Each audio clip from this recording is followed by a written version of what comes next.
মিজান ভাইয়ের আগমন শুভেচ্ছা স্বাগতম।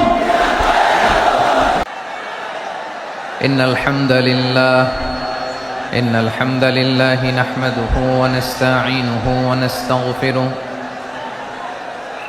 ونؤمن به ونتوكل عليه ونعوذ بالله من شرور أنفسنا ومن سيئات أعمالنا من يهده الله فلا مضل له ومن يضلل فلا هادي له أي فلن تجد له وليا مرشدا ونشهد أن لا إله إلا الله وحده لا شريك له هو الذي لا ضد له ولا ند له لا مثل له ولا مثيل له لا وزير له ولا كفيل له لا شبه له ولا شبيه له لا ولد له ولا والد له وهو الواحد الفرد الصمد لم يلد ولم يولد ولم يكن له كفوا أحد ونشهد أن سيدنا ونبينا وحبيبنا وبشيرنا ونذيرنا وطبيبنا وطبيب أرواحنا وحبيبنا وحبيب ربنا محمدا عبد الله ورسوله أرسله بالحق بشيرا ونذيرا وداعيا إلى الله بإذنه وسراجا منيرا أما بعد فقد قال الله تعالى في كلامه المجيد وفي فرقانه الحميد أعوذ بالله من الشيطان الرجيم بسم الله الرحمن الرحيم ولقد كرمنا بني آدم وحملناهم في البر والبحر ورزقناهم من الطيبات وفضلناهم على كثير ممن خلقنا تفضيلا إن الله وملائكته يصلون على النبي يا أيها الذين آمنوا صلوا عليه وسلموا تسليما اللهم صل على محمد وعلى آل محمد كما صليت على إبراهيم وعلى آل إبراهيم إنك حميد مجيد اللهم بارك على محمد وعلى آل محمد كما باركت على إبراهيم وعلى آل إبراهيم إنك حميد مجيد সকল প্রশংসার মালিককে, সকল ক্ষমতার উৎসকে, কেউ যেটা পারে না পারে কে? কেউ যেটা দেখে না দেখে কে? সে আল্লাহর দরবারে আমরা শুকর গুজার হচ্ছি। আমরা সবাই পড়ছি কালিমাতুশ শুকর, আলহামদুলিল্লাহ। সবাই একসাথে গলা ছেড়ে দিয়ে আওয়াজ করে পড়ুন, রব্বানা লাকাল হামদ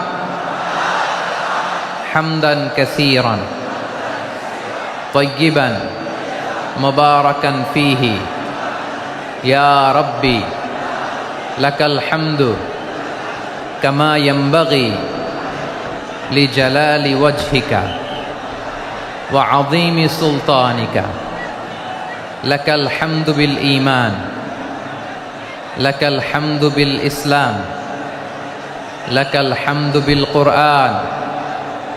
আল্লাহ রাব্বুল ইজ্জা ওয়াল জালালের দরবারে শুকরিয়া জ্ঞাপনের পাশাপাশি আমি আজকের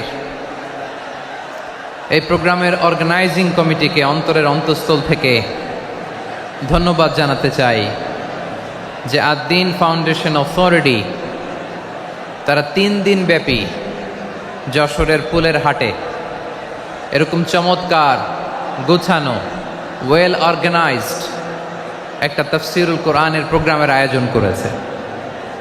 আমি আল্লাহর শুকরিয়া জ্ঞাপনের পাশাপাশি তাদেরকে আমার অন্তরের অন্তঃস্থল থেকে শুকরিয়া, ধন্যবাদ এবং মোবারকবাদ জানাতে চাই। আজকের প্রোগ্রামে উপস্থিত আছেন বৃহত্তর খুলনা বিভাগের ব্যবসায়ী ভাইয়েরা, কর্মজীবী ভাইয়েরা, ছাত্র ভাইয়েরা, পর্দার আড়ালে মহিলা প্যান্ডেলে আমার মায়েরা, বোনেরা উপস্থিত আছেন। কওমি মাদ্রাসার মুহতামিম বৃন্দ, আলিয়া মাদ্রাসার প্রিন্সিপাল হুজুর, শিক্ষকবৃন্দ, ছাত্রবৃন্দ, ইমাম সাহেব, খতিব সাহেব, মুয়াজ্জিন সাহেব, আইন শৃঙ্খলায় কর্মরত ভাইয়েরা, ভলান্টিয়ার্স, মিডিয়া কর্মী, সাংবাদিক বন্ধুরা, ইউটিউবার্স, আমি সবাইকে অন্তরের অন্তঃস্থল থেকে শুভেচ্ছা জানিয়ে শুরু করতে চাই। প্রিয় ভাইয়েরা, আমি জানি যশোরের মানুষ খুবই well civilised, they know manners, তারা ম্যানার জানে। অতিথির সাথে কেমন আচরণ করতে হয় যশোরের লোকেরা এটা জানে কি জানে না বলেন?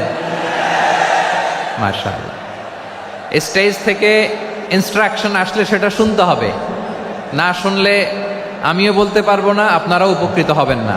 কোটি কোটি টাকা ব্যয়, অনেক পরিশ্রম সাপেক্ষে, অনেক ওয়েল ডিজাইন করে ওনারা প্রোগ্রাম করেছেন। শেষ অধিবেশন যদি আপনারা ধাক্কা ধাক্কি বিশৃঙ্খলা করেন, বঞ্চিত হব, আমরা বঞ্চিত হব, আপনারা বঞ্চিত হবেন।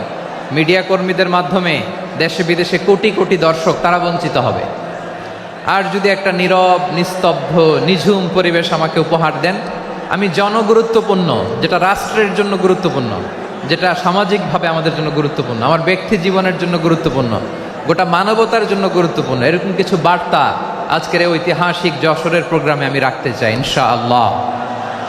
কিন্তু সেজন্য সহযোগিতা করতে হবে। যে ডান দিকের ছেলেরা মাশাআল্লাহ বলার সাথে সাথে ঠান্ডা, কিন্তু এখানে এখনো ঠান্ডা হচ্ছে না।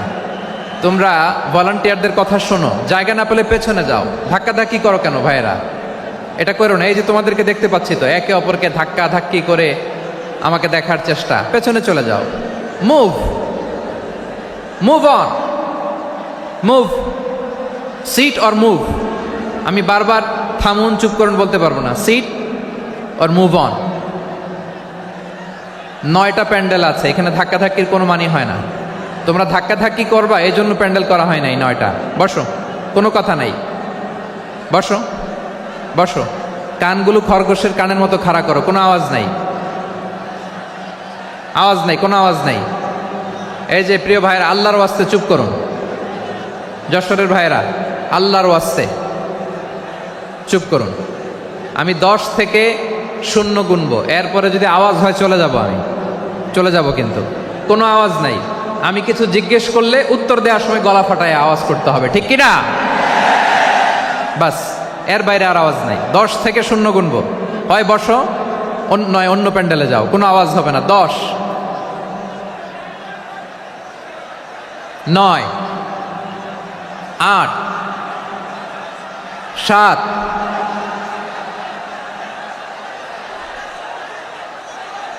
6,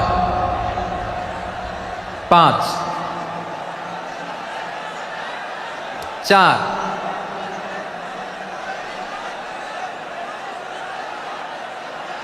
3, 2, 1, 0।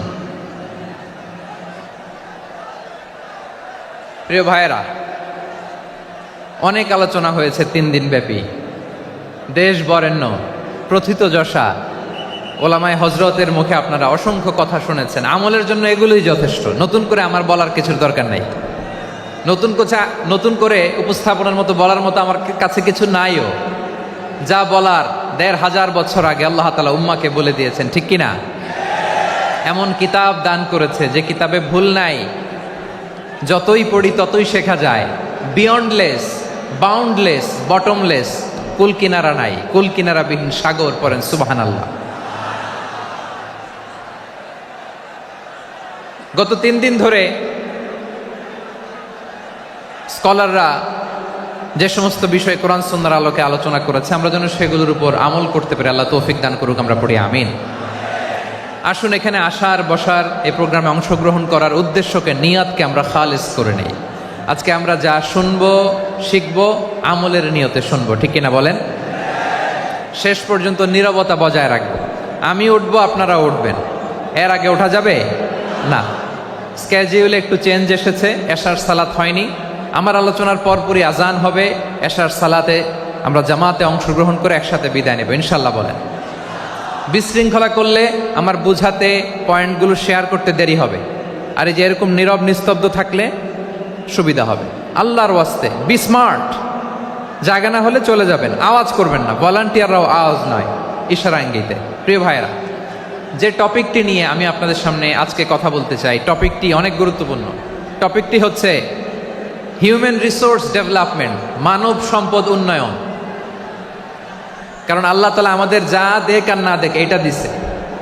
মানুষ আর মানুষ, 18 কোটি মানুষ, ঠিক কিনা? এই 18 কোটির জনসংখ্যার দেশে বসবাস করে আমরা খুশি না বেজার? খুশি হইতে হবে, বেজার হইেন না। জাপানের খবর জানেন? তাদের গ্রোথ রেট নিচের দিকে, উল্টো। জনসংখ্যা নাই, বাচ্চা নিলে, সন্তান নিলে গভর্নমেন্ট তাদের টাকা দেয়।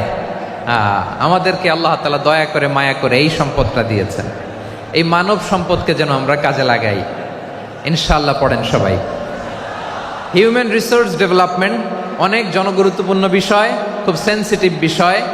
বুঝতে হবে যশোরের স্মার্ট ছেলেরা, এই যে আমি যাদেরকে দেখতে পাচ্ছি, all are the Gen Z of Jessore. যারা জেন জি, ওরা স্মার্ট, ওরা ইশারা ইঙ্গিতে কাজ করে। এই যে পুরো গদি উল্টায় দিছে, ঠিক কিনা? 24-এর ছাত্র নাগরিক অভ্যুত্থান আমাদের দেখিয়ে দিচ্ছে কিভাবে চোখের ইশারায় গদি উল্টে দিতে হয়। তো এই জেনজিদের নিয়ে বসেছে, ওরা তো স্মার্ট, ওরা ডিস্টার্ব করবে না। মেহরবানি করে আমার সাথে কানেক্ট করো, 1 to 1, brain to brain, eye to eye contact করো আমার সাথে। তাকাও, কষ্ট হলো আমার দিকে তাকাও, আওয়াজ করা যাবে না, আমার দিকে তাকাও। প্রিয় ভাইয়েরা, হিউম্যান রিসোর্স ডেভেলপমেন্টের ব্যাপারে কিছু কথা বলবো। এই যে আমাদের বিশাল জনসংখ্যা, এই জনসংখ্যাকে কি করে জনসম্পদে রূপান্তরিত করা যায় এ ব্যাপারে কথা বলবো। আমি সূরাতু বনী ইসরাইলের 70 নম্বর আয়াত তেলাওয়াত করেছি। এই আয়াতের আলোকে কিছু কথা আমি আপনাদের সামনে বলবো। আল্লাহ তাআলা ইরশাদ করছেন, ওয়ালাকাদ কাররামনা বনী আদম ওয়া হামালনাহুম ফিল বাররি ওয়াল বাহরি ওয়া রাযাকনাহুম মিনাত তাইয়্যিবাত ওয়া ফাদ্দালনাহুম আলা কাসীরিম মিম্মান খালাকনা তাফদীলা। পড়েন আল্লাহু আকবার। রব্বুল আলামিন বলেন, ওয়ালাকাদ কাররামনা বনী আদম, আমি বনী আদমকে সম্মানিত করেছি, বনী আদমকে মর্যাদা দিয়েছি। ওয়া হামালনাহুম ফিল বাররি ওয়াল বাহর, বনী আদমকে জলে স্থলে, স্থলে এবং সমুদ্রে চলাচলের বাহন দিয়েছি। ওয়া রাযাকনাহুম মিনাত তাইয়্যিবাত, তাদেরকে পবিত্র রিজিকের বন্দোবস্ত করেছি।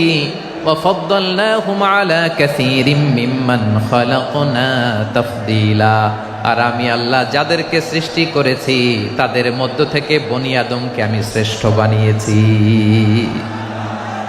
আমরা শ্রেষ্ঠ, আমরা আশরাফুল মাখলুকাত। আমরা কি এই যে এমনি চিল্লাচিল্লি করে জিজ্ঞেস করলে বলে না, আমরা আশরাফুল মাখলুকাত। আমরা কি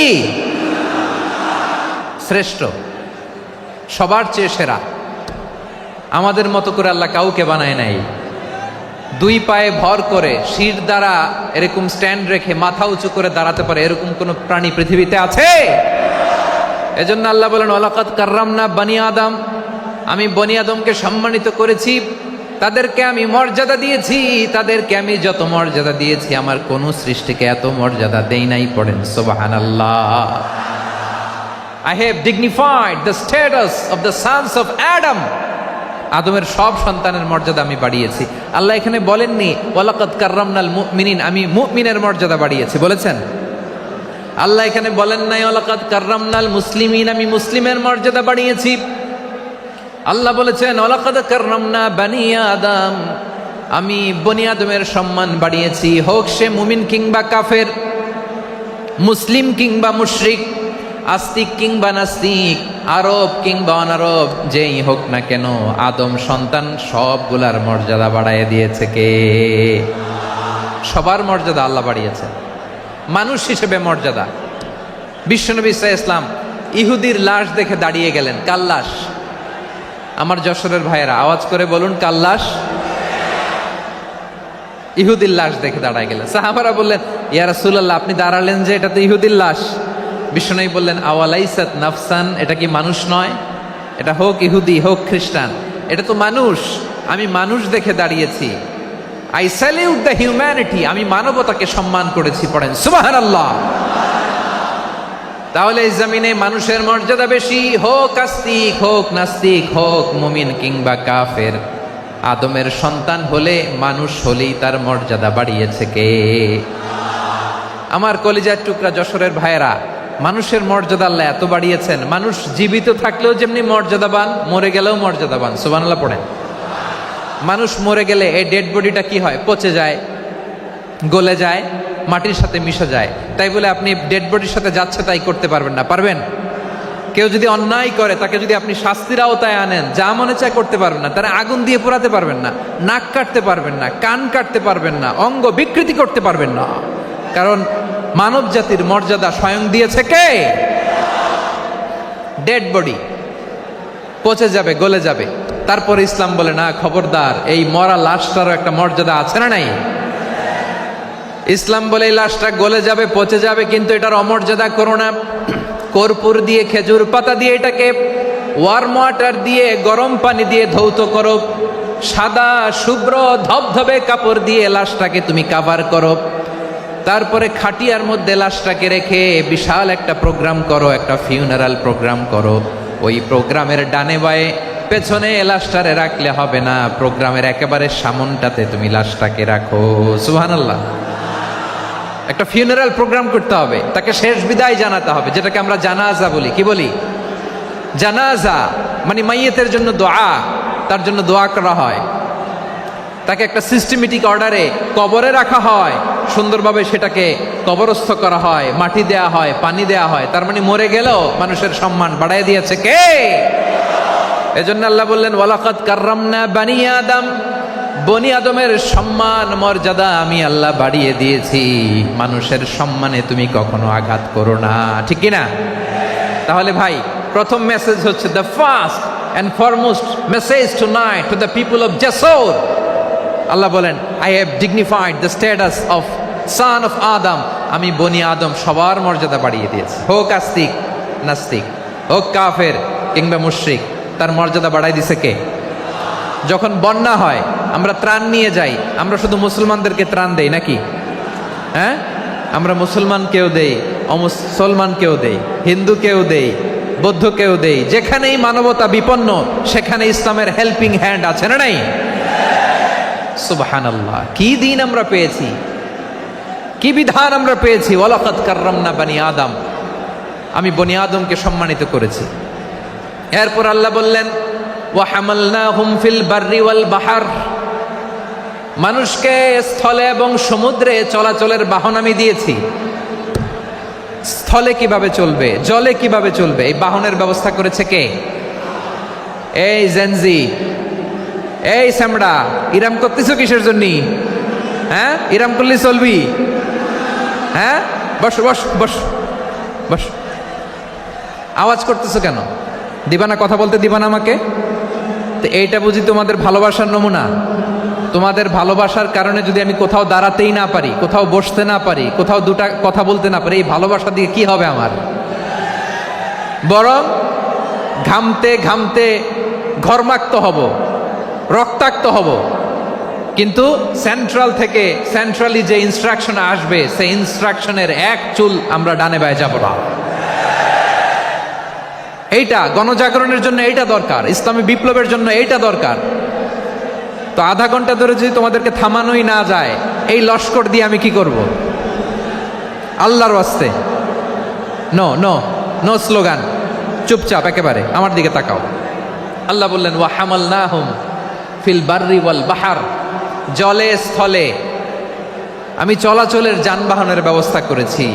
আমরা স্থলে ঘোড়ার উপরে চড়ি, উটের উপরে চড়ি, গাড়ির উপরে চড়ি। এই যে গাড়ির ইঞ্জিন বানাইছি আমরা, এটার মেধা দিয়েছে কে? আবার সাগরের মধ্যে আমরা নৌযান, জলযান, বড় বড় জাহাজ দিয়ে এক মহাদেশ থেকে আরেক মহাদেশ যাই, এক দেশ থেকে মালামালগুলো আরেক দেশে পাঠাই।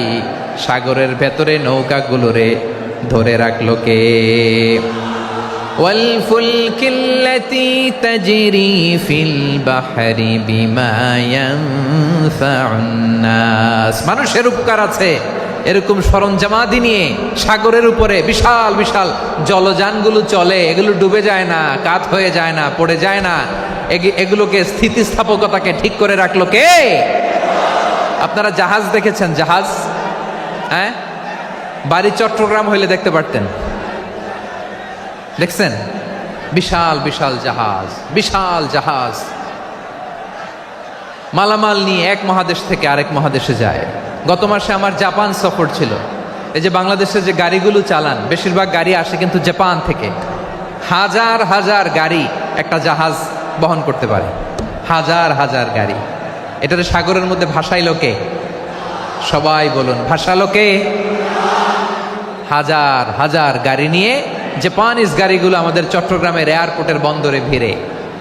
যুক্তরাষ্ট্রে আমি দেখেছি বিশাল বিশাল জাহাজ। আপনারা টাইটানিক জাহাজের নাম শুনেছেন? টাইটানিকেরও 8 গুণ 10 গুণ বড়। সুবহানাল্লাহ কইবেন না?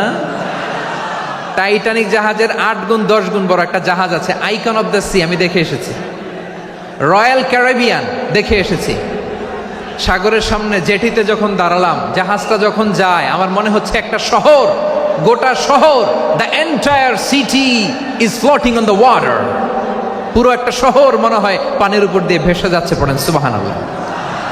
এই যে আইকন অফ দ্য সি, এই ক্রুজ, এই জাহাজটা, এটার ভিতরে স্টেডিয়াম আছে। কিসের ভিতরে স্টেডিয়াম? কথা বুঝে নাই বোধহয়। স্টেডিয়াম কিসের ভিতর? সুইমিং পুল আছে, শপিং মল আছে, রেস্টুরেন্ট আছে, ক্লাব আছে, 3000 4000 রুম বিশিষ্ট, কক্ষ বিশিষ্ট হোটেল আছে। এই সবগুলোর নিয়ে এগুলো চলে সাগরের এই দোলার মধ্যে, জলোচ্ছ্বাসের মধ্যে। এই সাগরের ভেতরে এই জাহাজগুলোর ভাষায় রাখছে কে?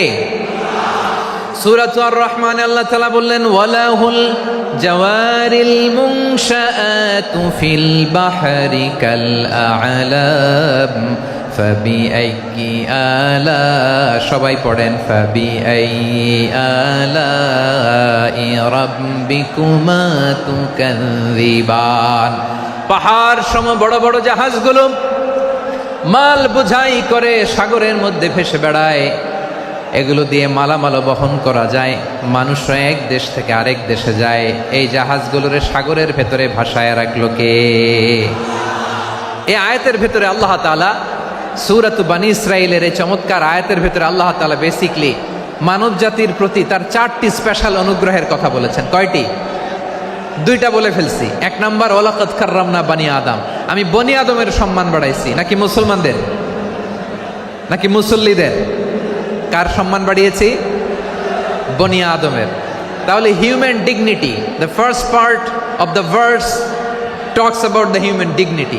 2 নম্বর অংশ আল্লাহ তাআলা বললেন ওয়া হামালনাহুম ফিল বাররি ওয়াল বাহর, স্থলে এবং সমুদ্রে আমি তাদের জন্য চলাচলের বাহন দিয়েছি। সুবহানাল্লাহ। তার মানে smooth movement on land and sea, জলে এবং স্থলে যাতে আমরা স্মুথলি মুভ করতে পারি আল্লাহ তাআলা দিয়েছেন। 3 নম্বরে আল্লাহ তাআলা বললেন ওয়া রাযাকনাহুম মিনাত তাইয়্যিবাত, মানুষের জন্য আমি পবিত্র রিজিকের ব্যবস্থা করেছি। জলে এবং স্থলে যত প্রাণী আছে সবগুলা প্রাণীকে রিজিক দেয় কে?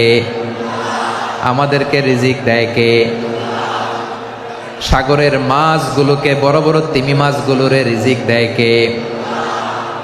বাতাসের মধ্যে ভেসে বেড়ানো বড় বড় পাখিগুলো, স্ক্যান্ডিনেভিয়ান কান্ট্রি থেকে লক্ষ লক্ষ কোটি কোটি পাখিগুলো যে এক দেশ থেকে আরেক দেশে ট্রান্সফার হয়, এগুলোর রিজিক দেয় কে? রব্বুল আলামিন বলেন ওয়ামা মিন দাব্বাতিন ফিল আরদি ইল্লা আলাল্লাহি রিজকুহা ওয়া ইয়ালামু মুস্তাকাররাহা ওয়া মুস্তাওদাআহা কুল্লুম ফি কিতাবিম মুবিন। আল্লাহু আকবার। রব্বুল আলামিন বলেন ভূপৃষ্ঠে বিচরণশীল যত প্রাণী আছে সব প্রাণীগুলোকে আমি আল্লাহ আমার নিজের কুদরতে রিজিকের বন্দোবস্ত করি। এই প্রাণীগুলো কোথায় থাকে, কোথায় যায়, সব জায়গায় আমি রিজিক পৌঁছে দেই। রিজিক কেউ দিতে পারে না, রিজিকের মালিক কে? রিজিকের মালিক তিনি আল্লাহ। এজন্য আল্লাহ তাআলা বললেন ওয়া রাযাকনাহুম মিনাত তাইয়্যিবাত। এরপর আল্লাহ বললেন ওয়া ফাদ্দালনাহুম আলা কাসীরিম মিম্মান খালাকনা তাফদীলা। আমি যত প্রাণী সৃষ্টি করেছি সকল প্রাণীর মধ্যে মানুষের মর্যাদা শ্রেষ্ঠত্ব আমি দিয়েছি। সুবহানাল্লাহ পড়েন। তাহলে 1 নম্বরে আল্লাহ বললেন আমি বনি আদমের মর্যাদা বাড়ালাম। এরপরে বললেন স্থলে এবং সমুদ্রে চলাচলের জন্য যানবাহন দিলাম। 3 নম্বরে আল্লাহ বললেন পবিত্র রিজিকের ব্যবস্থা করে দিলাম। এরপরে আল্লাহ বললেন যত প্রাণী আছে, সৃষ্টি আছে, সবগুলার উপরে আমি মানুষকে শ্রেষ্ঠত্ব দিলাম। সুবহানাল্লাহ। তাহলে সবচেয়ে বেশি শ্রেষ্ঠত্ব মানুষের। কার? মানুষের। শুধু তাই নয় প্রিয় ভাইরা, আকাশ এবং জমিনে যা কিছু আছে সব কিছু মানুষের জন্য, মানুষের কল্যাণে, মানুষের প্রয়োজনে, মানুষের বশীভূত করে সৃষ্টি করেছেন কে? রব্বুল আলামিন বলেন হুয়াল্লাযী খালাকা লাকুম মা ফিল আরদি জামিআ। এই জমিনের মধ্যে যা কিছু আমি আল্লাহ সৃষ্টি করেছি সব কিছু আমি মানুষের জন্য সৃষ্টি করেছি। পড়েন সুবহানাল্লাহ। হুয়াল্লাযী খালাকা লাকুম মা ফিল আরদি জামিআ, যা আছে সব আমাদের জন্য, সব আমাদেরকে সার্ভিস দেওয়ার জন্য, আমাদের উপকারের জন্য, আমাদের কল্যাণের জন্য। আওয়াজ করে সবাই পড়ুন আল্লাহু আকবার। অন্য আয়াতে আল্লাহ বললেন ওয়াসাখখারা লাকুম মা ফিস সামাওয়াতি ওয়া মা ফিল আরদি জামিআম মিন ইন্না ফি যালিকা লাআয়াতিন লিকাউমি ইয়াতাফাক্কারুন। প্রথমে আয়াতে আল্লাহ বললেন জমিনে যা আছে সব তোমাদের কল্যাণে আমি সৃষ্টি করলাম। এরপরে আল্লাহ বললেন আকাশেও যা আছে সব তোমাদের জন্য সৃষ্টি করলাম, তোমাদের অনুগত বানায় দিলাম। পড়েন সুবহানাল্লাহ। মানুষের কি ব্রেইন দেখেন, মানুষ জমিন ছেড়ে আকাশে চলে যায়। পাখি দেখে মানুষের শখ হলো পাখি যেহেতু উঠতে পারে আমরাও পারবো। অরবিল রাইট, উইলবার রাইট, 2 ভাই মিলে আঁকাঝোঁকা করতে করতে করতে করতে প্লেন বানায় ফেললো। কোন সুবহানাল্লাহ। এখন পাখিও ওরে, আমরাও ওরি। এরপরেই মানুষের কৌতূহল থামে না এখানে। মানুষ চলে গিয়েছে চাঁদে। কোথায় গেছে? এখন কিন্তু চাঁদে জমি বিক্রি হয় জানেন। পৃথিবী নিয়ে মারামারি শেষ। রাশিয়া আমেরিকা এখন ধরছে চাঁদ আর মঙ্গল গ্রহ। এখন চাঁদে জমি বিক্রি হয়, মঙ্গলে জমি বিক্রি হয়। এই চাঁদ, মঙ্গল, বৃহস্পতি, শনি সব আল্লাহ তাআলা আমাদের জন্য বানিয়েছেন। সুবহানাল্লাহ পড়েন। মানুষ সাগরের উপরে চড়ে, শূন্যে ভেসে বেড়ায়, পাহাড় কেটে সুড়ঙ্গ বানায়, টানেল বানায়। মানুষ ব্রডব্যান্ডের লাইন নিয়ে যায় সাগরের ভেতর দিয়ে এক দেশ থেকে আরেক দেশে, এক মহাদেশ থেকে আরেক মহাদেশে। সুবহানাল্লাহ পড়েন। তার মানে গোটা বিশ্বের সব কিছুর উপরে control, superiority over all creatures, সব কিছুর উপর কন্ট্রোল, মনিটরিং, নিয়ন্ত্রণ, এটা প্রতিষ্ঠা করে দিয়েছে কে? এজন্যই মানুষের শ্রেষ্ঠত্ব। ওয়ালাকাদ কাররামনা বানি আদম, আমি বনি আদমের সম্মান বাড়িয়েছি, মর্যাদা আমি বাড়িয়ে দিয়েছি এই কারণে, কারণ মানুষ সব কিছুর উপর নিয়ন্ত্রণ নিতে পারে। মানুষকে নিয়েই কোরআনের সব আলোচনা, মানুষকে নিয়েই কোরআনের সব। তাই কোরআনের কেন্দ্রীয় আলোচ্য বিষয় হচ্ছে মানুষ। কোরআনের কেন্দ্রীয় আলোচ্য বিষয় কি? যশোরের ভাইয়েরা বুঝে থাকলে সবাই বলবেন কোরআনের কেন্দ্রীয় আলোচ্য বিষয় কি? এই যে আমি মূল আলোচনায় যাচ্ছি এখন। কেন মানুষ কোরআনের কেন্দ্রীয় আলোচ্য বিষয়? এই যে ভাইয়েরা, এই যে হাত জোর করে, এই যে Jessore Gen Z, the smart people of Jessore, হাত জোর করে বলতেছে, হাত জোর করে তোদের কাছে আল্লাহর দোহাই লাগে, স্টপ স্টপ। শুরুতে একবার বলেছে জায়গা না হলে আস্তে আস্তে ধাক্কা দিবা, সামনে না পিছনে, দিয়ে দিয়ে বেরোয় চলে যাও। এলইডিতে দেখো, এই যে আল্লাহর ওয়াস্তে জায়গা না হলে ওদিকে যাও। কোরআনের মাহফিলে বিশৃঙ্খলা, এটা কাফিরদের আলামত। কাফিররা শীষ দিত, শীষ। বিশ্বনবী কোরআনের তাফসির করলে কাফিররা শীষ দিত আর ক্ল্যাপিং করত, হুইসেল অ্যান্ড ক্ল্যাপিং। তো আমরা কি এখানে বিশৃঙ্খলা করতে আসছি? তো বারবার থামানো লাগে কেন? কোনো আওয়াজ হবে না, বললাম তো, স্টপ। আওয়াজ করে বলুন কোরআনের কেন্দ্রীয় আলোচ্য বিষয় কি? সবাই বলেননি। এতগুলো মানুষ উত্তর দিলে এতটুকু আওয়াজ হয়, অন্তত আমি বিশ্বাস করি না। যশোর, আওয়াজ করে বলো কোরআনের কেন্দ্রীয় আলোচ্য বিষয় কি? মানুষ। এই মানুষ কোরআনের কেন্দ্রীয় আলোচ্য বিষয়। মানুষকে আল্লাহ স্বাধীনতা দিয়েছেন। ফামান শাআ ফালইউমিন ওয়া মান শাআ ফালইয়াকফুর। চাইলে মুমিন হতে পারো, চাইলে কাফের হতে পারো, তোমার ইচ্ছা। তবে জেনে রাখো, মুমিন হলে পাবা জান্নাত, কাফির হলে পাবা জাহান্নাম। নাও দ্য ডিসিশন ইজ ইয়ার্স। সিদ্ধান্ত তোমার, জান্নাতে যাবা না জাহান্নামে যাবা। যশোরের ভাইয়ের আওয়াজ করে বলুন কই যেতে চান, জান্নাতে না জাহান্নামে? ডান দিকে না বাম দিকে?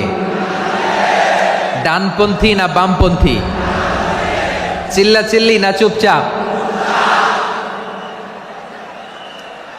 চুপচাপ কয়ে আবার চিল্লাচিল্লি শুরু করেছে। মাশাআল্লাহ, গুরুত্বপূর্ণ কথা বাকি আছে, আমাকে সহযোগিতা করতে হবে। মাশাআল্লাহ, এই তো ঠান্ডা হয়েছে। হ্যাঁ ঠিক আছে, ঠিক আছে, ঠিক আছে। মানুষকে আল্লাহ এত স্বাধীনতা দিয়েছেন, মানুষ চাইলে অনেক ভালো হইতে পারে। ভালোর রাস্তাও খোলা, খারাপ হওয়ার রাস্তাও খোলা। ভালো হইলে মানুষ অনেক ভালো, খারাপ হইলে অনেক খারাপ। ভালো হইলে সবচেয়ে ভালো, খারাপ হইলে সবচেয়ে খারাপ।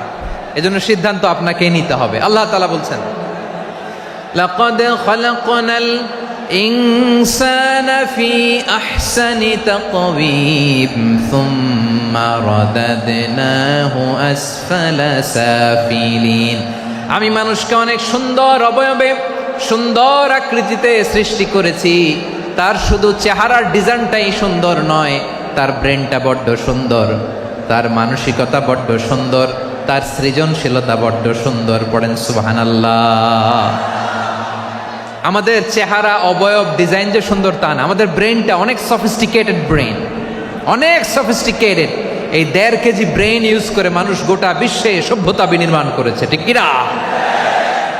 এই ব্রেন আল্লাহ তাআলা আমাকে দিয়েছে। এটারে কাজে লাগালে, আপনার 6 সেন্স কাজে লাগালে আপনি অনন্য মানুষ হয়ে উঠবেন, মহামানবে রূপান্তরিত হবেন। মানুষ হতে পারে, চাইলেই মহামানব হতে পারে। আবার যদি মানুষ চায় খারাপও হতে পারে। আল্লাহ বললেন শুধু ভালোই না, ভালো হতে চাইলে অনেক ভালো তুমি হতে পারো, আবার খারাপ হতে চাইলে অনেক খারাপ তুমি হতে পারো। সুম্মা রাদাদনাহু আসফালা সাফিলিন।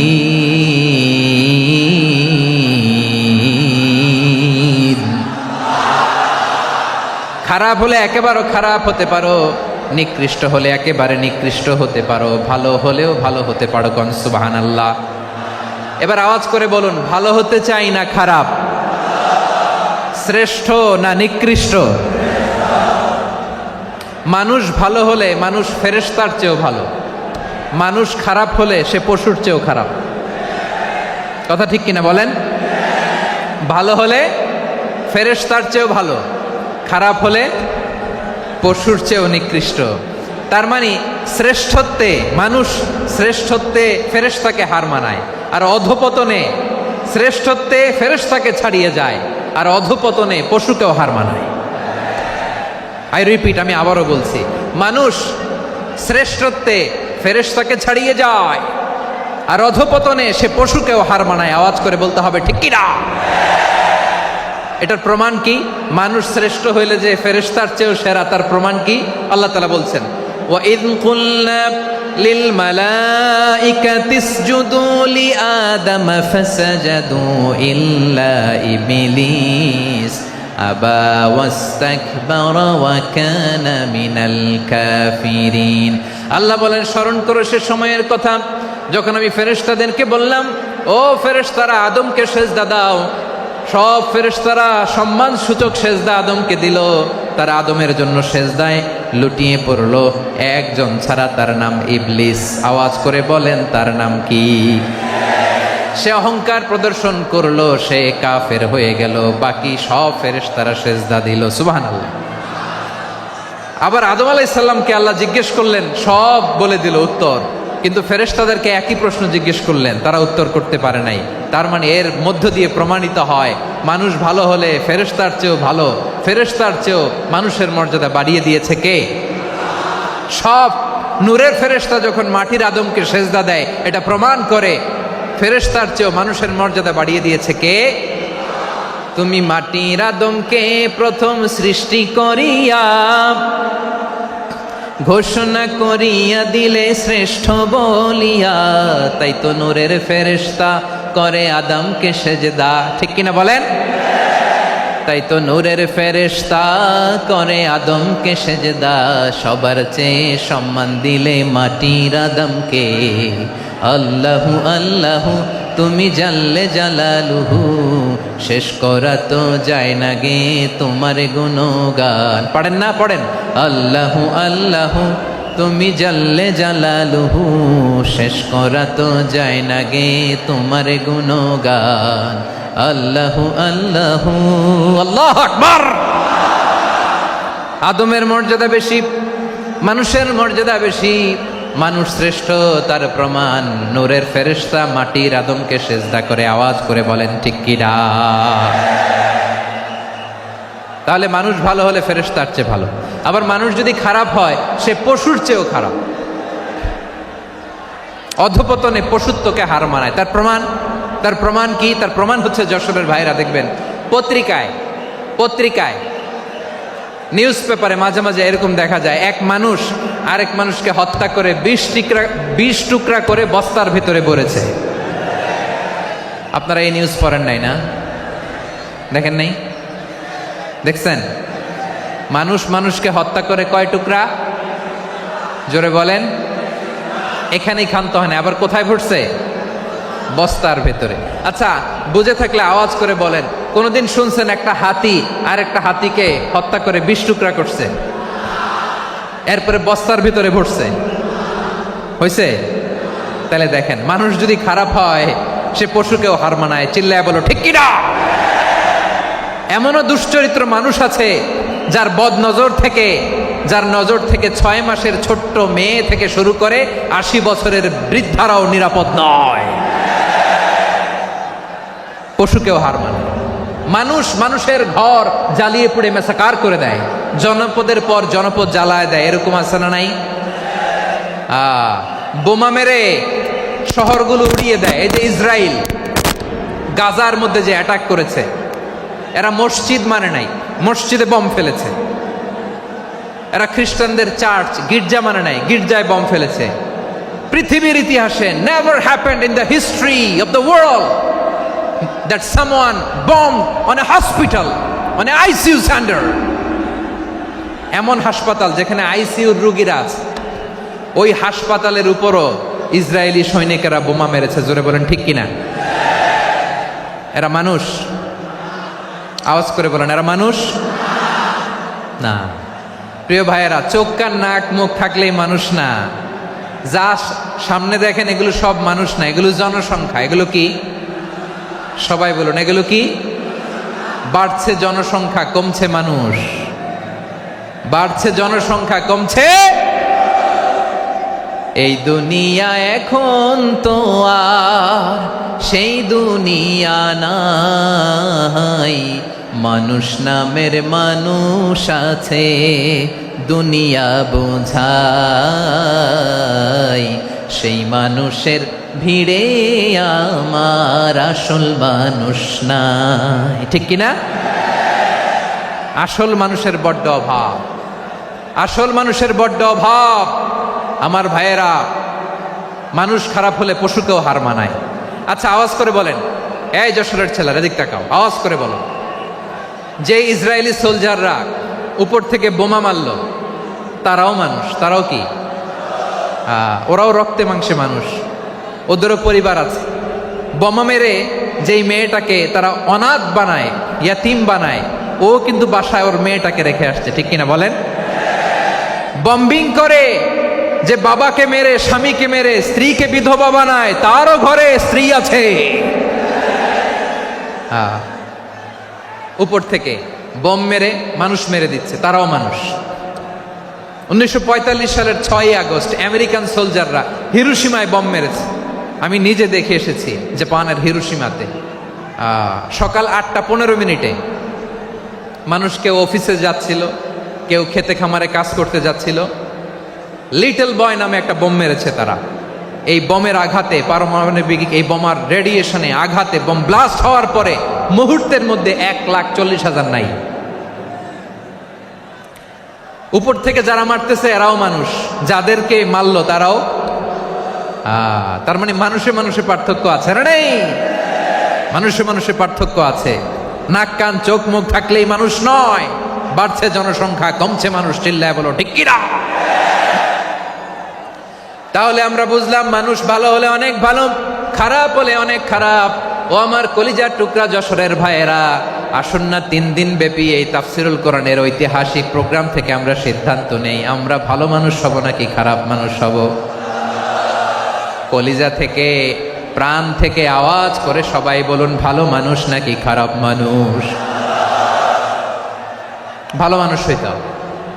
ভালো মানুষ যারা জগৎটাকে এনলাইটেন করবে, যারা এনলাইটেন করবে, যারা সত্যের বীর সেনানী হয়ে দাঁড়াবে, যারা সত্যের পক্ষে কথা বলবে, যারা জালিমের মসনদকে ভেঙে খান খান করে দেবে। এরকম হওয়ার দরকার আছে না নাই? এরকম ভালো মানুষ আমরা হতে চাই কি চাই না? মানুষকে যত্ন নিলে মানুষ যে কত ভালো হয় আপনি কল্পনাও করতে পারবেন না। এই যে আপনাদের যশোরে যে ভালো ছেলেগুলো আছে, যে ভালো তরুণগুলো আছে, যে যুবকগুলো আছে, যে ভালো আলেমরা আছে, ভালো নেতারা আছে, সবাই যদি তাদের মতো হতো, পুরো যশোরটা একটা জান্নাতের টুকরা হয়ে যেত। আওয়াজ করে বলেন ঠিক কিনা? মানুষকে নার্চারিং করলে, মানুষকে পলিশ করলে, মানুষকে গ্রুমিং করলে, মানুষকে সঠিক তারবিয়া দিলে মানুষ অনন্য হয়ে ওঠে। প্রতিটি মানুষ অনন্য। আমি অনন্য, আপনি অনন্য, আমরা সবাই অনন্য। সুবহানাল্লাহ বলেন। মানুষকে আল্লাহ তাআলা দিয়েছেন অসীম ক্ষমতা, অসীম ক্ষমতা। সুবহানাল্লাহ। একটা মানুষ পারে না এমন কিছু নাই, একটা মানুষ পারে না এমন কিছু নাই। বিশ্বাস করতে হবে, মানুষ যা কল্পনা করতে পারে ওইটা মানুষ করে দেখাতে পারে। যশোরের ভাইয়ের, আই রিপিট, আমি আবারও বলছি, এই চিল্লাচিল্লি করলে আমার এই গুরুত্বপূর্ণ কথা তোমরা মিস করবা, মিস করবা। কপাল পড়া হয়েও না, আওয়াজ করে কপাল পড়া হবে না। আমার দিকে তাকাও। মানুষ, মানুষ যা কল্পনা করতে পারে সেটা মানুষ করে দেখাতে পারে। তুমি তোমার কল্পনার রাজ্যকে সাজাও, তোমাকে হারাতে পারে এমন কোন শক্তি আল্লাহর জমিনে নাই। তোমার কি শক্তি, কি সম্ভাবনা তুমি জানোই না মিয়া। তুমি এদিকে তাকাও কেন? তোমার রাস্তা তো ওই দূরে। তুমি কোথায় যাবে, আল্লাহ তোমার টেনে কোথায় নিয়ে যাবে তুমি কিছুই জানো না। Plan big, dream big. কল্পনার শক্তিকে বড় করো। মানুষ যা কল্পনা করতে পারে মানুষ তা করে দেখাতে পারে। মানুষের কাছে অসাধ্য কিছু নাই মৃত্যু ছাড়া, অ্যাকসেপ্ট ডেথ। মৃত্যু ছাড়া মানুষ সবকিছুকে জয় করতে পারে। মৃত্যু ছাড়া যে কোনো অসাধ্যকে সাধন করার ক্ষমতা মানুষকে দিয়ে দিয়েছে কে? হারার জন্য তোমার জন্মই হয় নাই, তোমার জন্ম হয়েছে জিতার জন্য, বিজয়ের জন্য তোমার জন্ম। মানুষের শুরুটাই হয় বিজয় দিয়ে। যশোর, আওয়াজ করে বলো, মানুষের শুরু হয় কি দিয়ে? আমরা যখন আমার পিতার পৃষ্ঠদেশে ছিলাম, পিতার পৃষ্ঠদেশ থেকে শুক্রাণু যখন মায়ের গর্ভদেশে যেয়ে পড়ে, কতটা শুক্রাণু ভ্রমণ শুরু করে জানো? 20 কোটি শুক্রাণু। একবার সিমেন আউট হলে সেখানে 20 কোটি শুক্রাণু থাকে, ভ্রমণ শুরু করে। ওই 20 কোটি শুক্রাণুর মধ্যে থেকে তুমি আমি আজকে এক বিকশিত শুক্রাণু মানব রূপে পৃথিবীতে এসেছি। সুবহানাল্লাহ। ওই 20 কোটি শুক্রাণুর প্রতিযোগিতায় সবাই রে পেছনে ফেলে সেদিন আমি সফল হয়েছিলাম, সেদিন আমি বিজয়ী হয়েছিলাম। সেদিন আমি এত ছোট ছিলাম, মাইক্রোস্কোপ দিয়েও আমার অস্তিত্ব টের পাওয়া যায় না। আমি এত তুচ্ছ ছিলাম, নগণ্য ছিলাম, আমার কান ছিল না, আমার চোখ ছিল না, আমার হাত ছিল না, আমার জন্য রিকমেন্ডেশন করার মতো মামু ছিল না, খালা ছিল না, কেউ ছিল না। তারপরেও ওই প্রতিযোগিতায়, ওই কম্পিটিশনে যখন আমারে কেউ হারাতে পারে নাই, আল্লাহর জমিনেও আমারে কেউ হারাতে পারে না।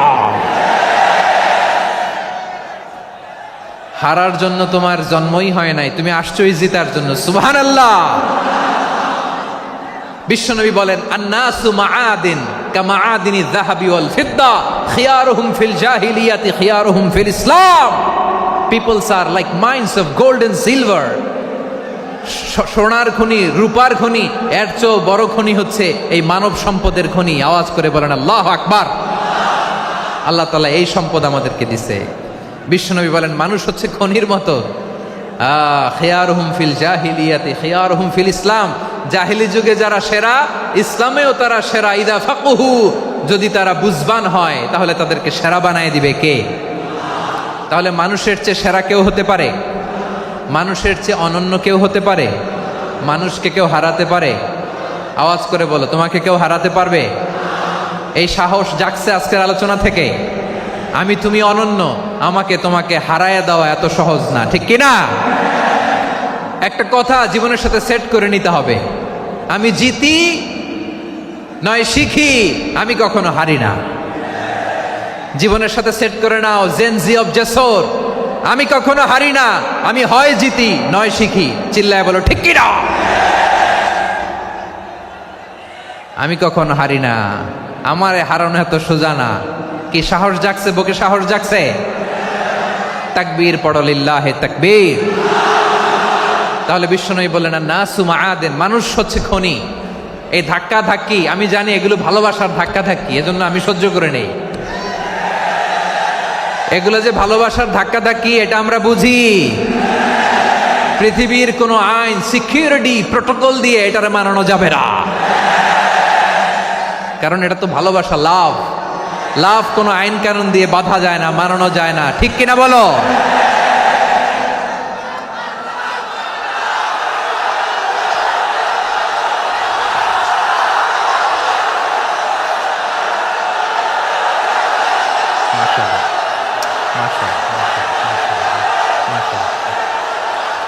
ঠিক আছে, বসুন বসুন বসুন।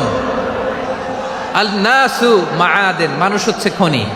এই খনির যত্ন নিতে হবে। আমার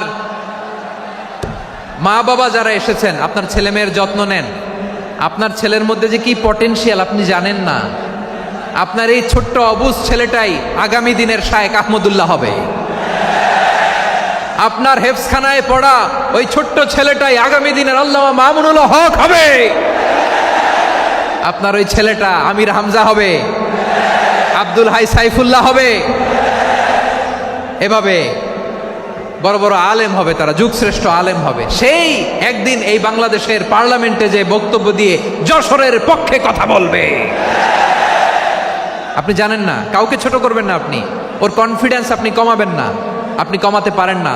প্যান্ডেলে আমার যে মা বোনেরা আছেন, ছেলে মেয়েদেরকে কখনো ছোট করে কথা বলবেন না। ও যে কোথায় যাবে আপনি জানেন না, আপনি মা হয়ে তাকে সাহস দিবেন, তার কল্পনার জগৎটাকে সাজাতে তাকে উৎসাহিত করবেন, ঠিক কিনা বলেন? আর আমার প্যান্ডেলের আমার প্রিয় শ্রদ্ধাশীলা মায়েরা বোনেরা, আপনারা তো আরো দামি সম্পদ। বিশ্বনবী বলেন, আর দুনিয়া কুল্লুহা মাতা। আল্লাহ আল্লাহ আল্লাহ, বিশ্বনবীর কথার ওজন দেখেন, আর দুনিয়া কুল্লুহা মাতা ওয়া খায়রু মাতা'আদ দুনিয়াল মারআতুস সালিহা। বিশ্বনবী বলেন, দুনিয়ায় যা দেখো সব আল্লাহর দেওয়া অ্যাসেট, মানে সম্পদ। আর এত অ্যাসেটের ভিড়ে সবচাইতে শ্রেষ্ঠ সম্পদ হচ্ছে নেককার নারী। সুবহানাল্লাহ। ভাইয়েরা, বোনের সাথে খারাপ আচরণ করো না। সন্তান, মায়ের সাথে খারাপ আচরণ করো না। আমাদের মায়েরা আমাদের asset, they are our priceless asset.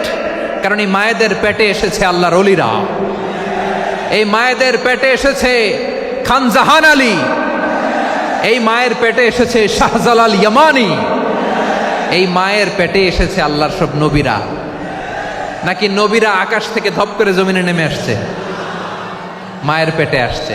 এই মায়ের পেটগুলো খনি। আমার সম্মানিতা মায়েরা, বোনেরা, নিজেকে ইসলাম দিয়ে সাজান, নিজেকে ইসলাম দিয়ে সাজান,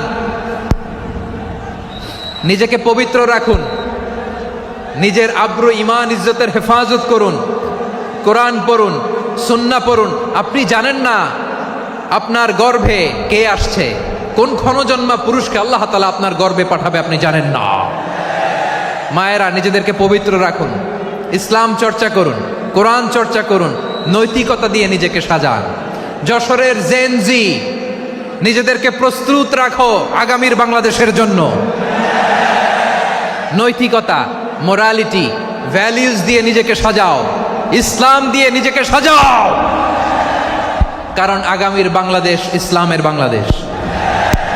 বাংলাদেশের আসল পরিচয় ইসলাম। বাংলাদেশের আসল পরিচয় কি? সবাই বলে না। বাংলাদেশের আসল পরিচয় কি?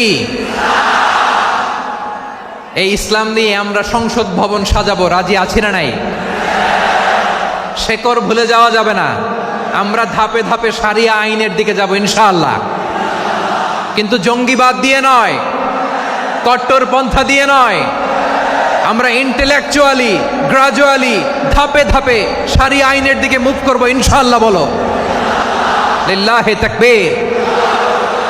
এদেশের আসল পরিচয় সবাই বলে না, আওয়াজ করে, এদেশের আসল পরিচয়। এদেশে আজান শুনে সূর্য ওঠে শহর গ্রামে, এদেশে আজান শুনে সূর্য ডুবে সন্ধ্যা নামে, এদেশে সকল কাজে সবাই বলে বিসমিল্লাহ, এদেশে ভালো কিছু দেখে শুনে হাসি মুখে সবাই বলে মাশা আল্লাহ। সুবহানাল্লাহ, সুবহানাল্লাহ, সুবহানাল্লাহ, সুবহানাল্লাহ, সুবহানাল্লাহ, সুবহানাল্লাহ, সুবহানাল্লাহ, সুবহানাল্লাহ। ও নবীন তরুণ, তোমার কিসের এত ভয়? জেনে রেখো বাংলাদেশের আসল পরিচয়। বাংলাদেশের আসল পরিচয় ইসলাম। আওয়াজ তুলে বলো, আসল পরিচয় কি? এদেশে পরস্পরে দেখা হলে দেয় সালাম, এদেশে আমজনতার হৃদয় জুড়ে পাক্কালাম। ঠিক কি না? এদেশে বিপদ এলে সর্বজনে সর্বক্ষণে দোয়া পড়ে ইন্না লিল্লাহ, সুবহানাল্লাহ, সুবহানাল্লাহ, সুবহানাল্লাহ, সুবহানাল্লাহ। এদেশে আজান শুনে সূর্য ওঠে শহর গ্রামে, এদেশে আজান শুনে সূর্য ডোবে সন্ধ্যা নামে, এদেশে সকল কাজে সবাই বলে বিসমিল্লাহ, এদেশে ভালো কিছু দেখে শুনে হাসি মুখে সবাই বলে মাশা আল্লাহ। সুবহানাল্লাহ, আওয়াজ করে সুবহানাল্লাহ, সুবহানাল্লাহ, সুবহানাল্লাহ, সুবহানাল্লাহ। সবাই একসাথে সুবহানাল্লাহ, সুবহানাল্লাহ, সুবহানাল্লাহ, সুবহানাল্লাহ। এদেশের আসল পরিচয় কি? আওয়াজ করে বলতে ভয় লাগে। এদেশের আসল পরিচয় কি? ইসলাম দিয়ে আমাদের সংসদ ভবন চলুক, আমরা চাই কি চাই না? বঙ্গভবনে লা ইলাহা ইল্লাল্লাহর পতাকা উড়ুক, আমরা চাই কি চাই না? প্রতিটি জেলা অফিসে, ডিসি অফিসে লা ইলাহার পতাকা ঝুলুক, আমরা চাই কি চাই না? কারা কারা চাই হাত তুলে আল্লাহরে দেখায়।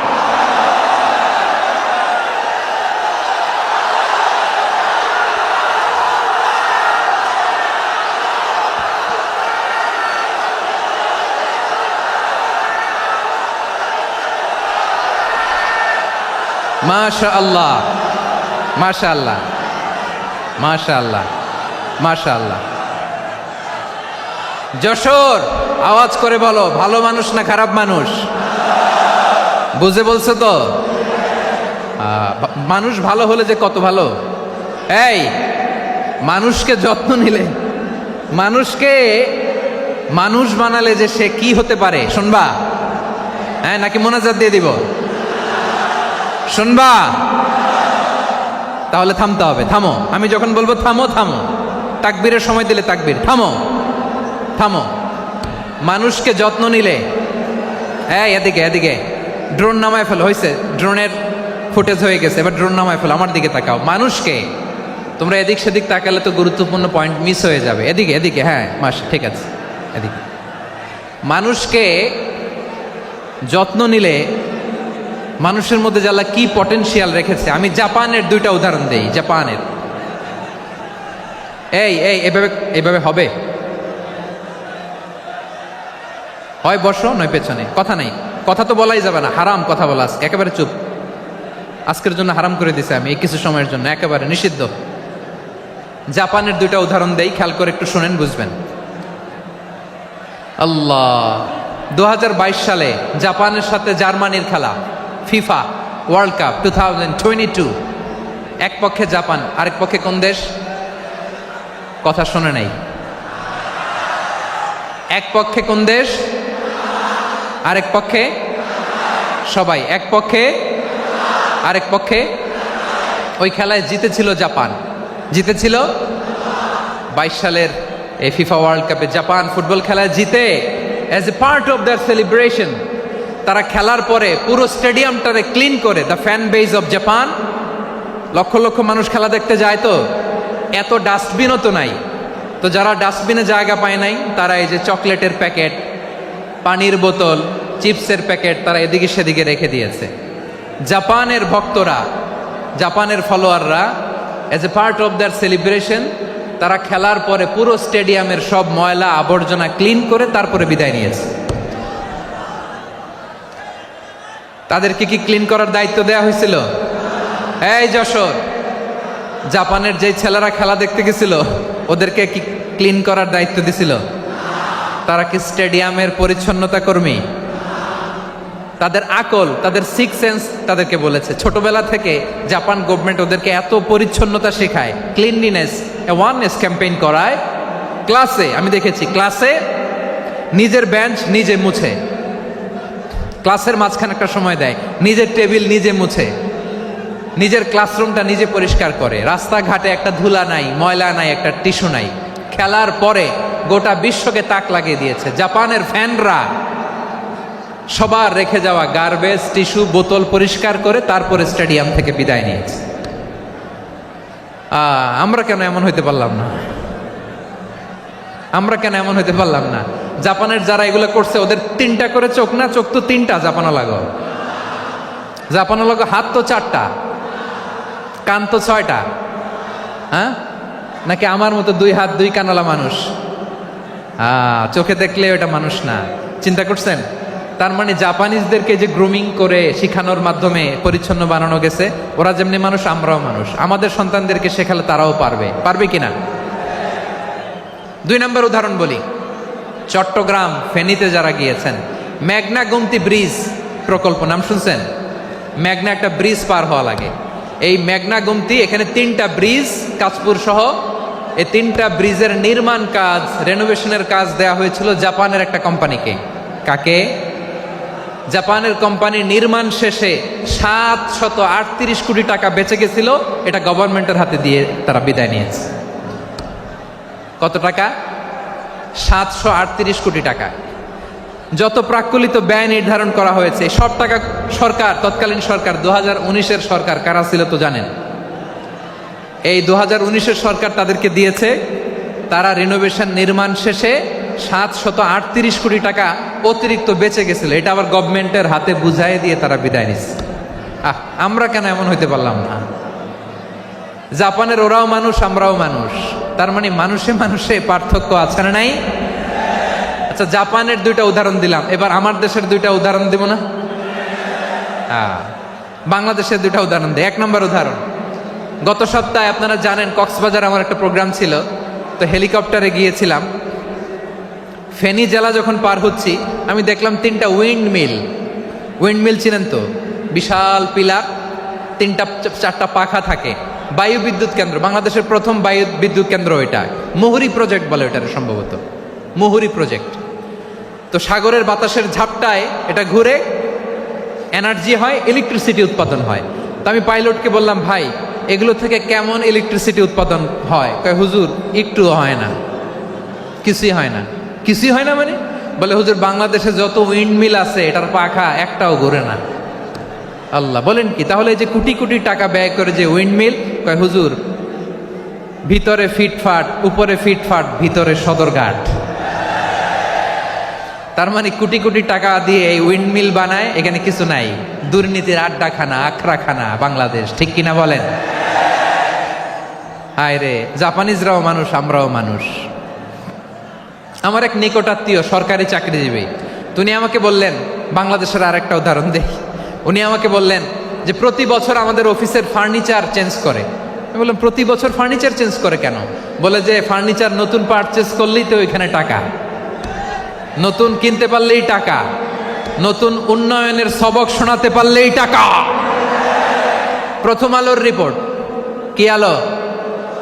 প্রথম আলোর রিপোর্ট, গত 15 বছরে উন্নয়নের নামে লুটপাট হয়েছে প্রায় 3.25 লাখ কোটি টাকা। কার রিপোর্ট? আমাদের বানানো কথা, প্রথম আলোর রিপোর্ট। গত 15 বছরে কারা ছিল জানেন তো? হ্যাঁ, শুধু ওনাদেরকেই দোষ দিয়ে লাভ নাই। স্বাধীনতার পর থেকে শুধু শাসকের হাত বদল হয়েছে, আমরা কিছু পাই নাই, ঠিক কিনা বলেন?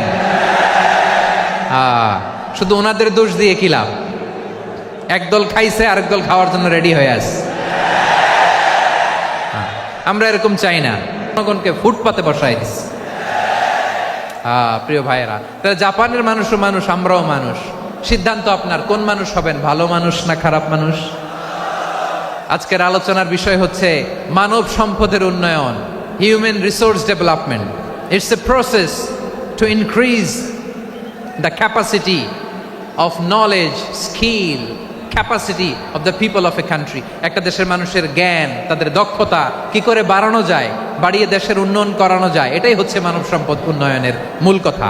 তাহলে মানব সম্পদ হচ্ছে একটা দেশের সবচাইতে শক্তিশালী পুঁজি। প্রাকৃতিক সম্পদ, খনিজ সম্পদের চেয়েও দামি হচ্ছে মানব সম্পদ। আমার প্রিয় যশোর, প্রাকৃতিক সম্পদ, খনিজ সম্পদের চেয়েও দামি সম্পদ কি সম্পদ? আল্লাহ তাআলা দয়া করে আমাদেরকে এই মানব সম্পদ দিয়েছেন। আসুন আমাদের এই মানুষগুলোকে আমরা সোনার মানুষ বানাই। রাজি আছেন তো সবাই? রাজি আছেন? মানুষ পারে না এমন কোনো কিছু নাই, চাইলে সব পারে। এজন্য মানুষকে তারবিয়া দিতে হবে, যথাযথভাবে তাদেরকে গড়তে হবে। আসুন আমরা সিরাতের আয়নায় বিশ্বনবীর জীবনী থেকে দেখি তিনি কিভাবে হিউম্যান রিসোর্সকে ম্যানেজ করতেন। যদি আপনাদের সময় হয়, দু একটা উদাহরণ দিয়ে আজকে আমি আমার আলোচনার বিদায় নিব। হবে? সময় হবে কয়েক মিনিট? হ্যাঁ, শান্ত থাকবেন তো? শান্ত থাকবা? হ্যাঁ, ঠিক আছে। এই ধাক্কার মধ্যে ঢুকছে, এবার মজা বুঝতেছো তো? হ্যাঁ, মানা করছিলাম না? ঠিক আছে, টের পাও। হ্যাঁ, ঠিক আছে। যে আওয়াজ করবে আমি ওকে দেখতেছি, কে কে আওয়াজ করে দেখতেছি। শেষ কথা, শেষের দিকে চলে আসছি। বিষ্ণু ইসলাম কিভাবে হিউম্যান রিসোর্সকে ম্যানেজ করতেন, মজার কথা আছে কয়েকটা, বলে বিদায় নিব। বিশ্বনবী কিভাবে এই মানব সম্পদকে ম্যানেজ করতেন। বিশ্বনবী, he was a very good talent hunter, চৌকস ট্যালেন্ট হান্টার ছিল। কার মধ্যে কি ট্যালেন্ট আছে দেখলেই বুঝে ফেলতেন। সুবহানাল্লাহ পড়বেন না? কি নবী আমরা পেয়েছি! He was a very good talent hunter. আমার নবী তিনি চৌকস ট্যালেন্ট হান্টার ছিলেন। কার মধ্যে কি প্রতিভা বের করতেন, ওই প্রতিভাকে ইসলামের কল্যাণে কাজে লাগাতেন।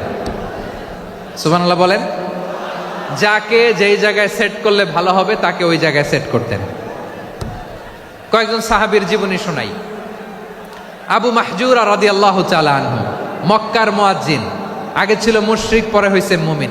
উনি কিভাবে মুমিন হইলেন এই ঘটনাটা একটু আপনাদের শোনাতে চাই। তা আপনাদের তো সময় নাই হাতে। হ্যাঁ, সময় আছে। এই জেনজি শেষ করে দিল আজকের প্রোগ্রামটা। 1 ঘন্টা ধাক্কা ধাক্কি করে কেমনে দাঁড়ায় আছে আমি বুঝলাম না।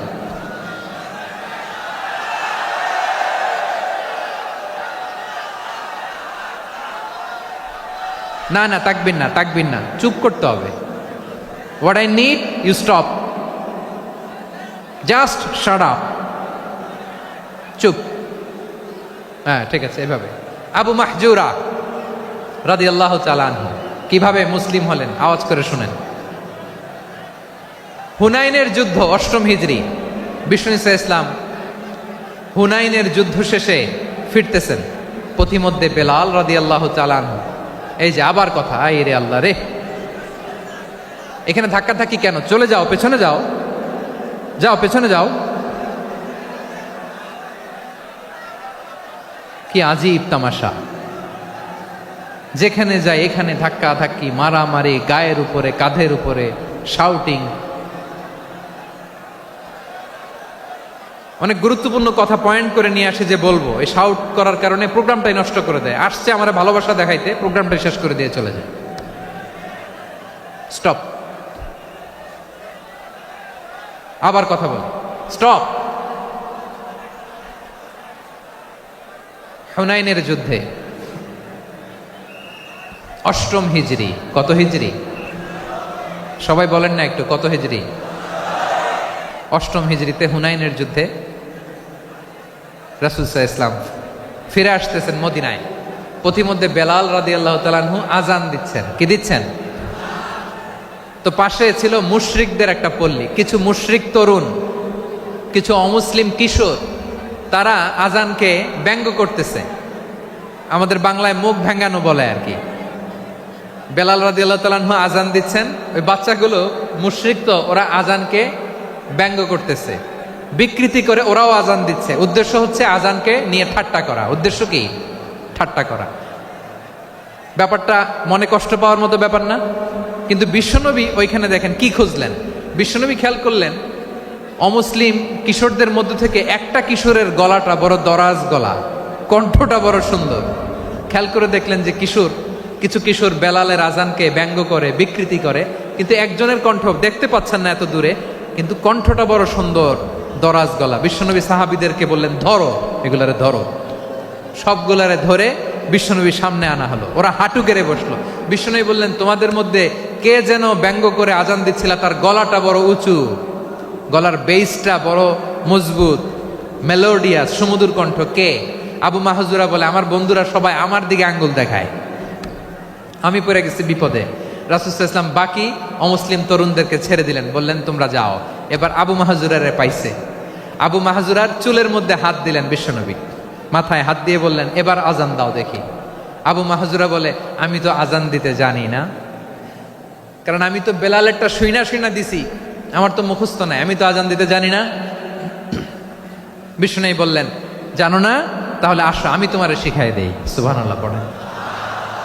আবু মাহজুরা হাঁটু গেড়ে বসে, বিশ্বনবীর মোবারক হাত আবু মাহজুরার চুলের মধ্যে। বিশ্বনবী আজানের মুআল্লিম আবু মাহজুরাকে বলতেছে, ঠিক আছে তোমারে শিখাই দিচ্ছি, আমি যা যা বলবো আমার সাথে সাথে বলো, পারবা? আবু মাহজুরা বলে, পারবো।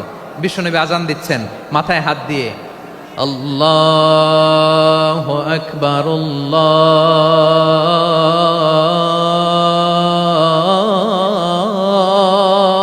আকবার। আবু মাহজুরা এই বাক্যটা পড়লেন। বিশ্বনবী দ্বিতীয় বাক্য পড়তে আরম্ভ করলেন, আল্লাহু আকবার,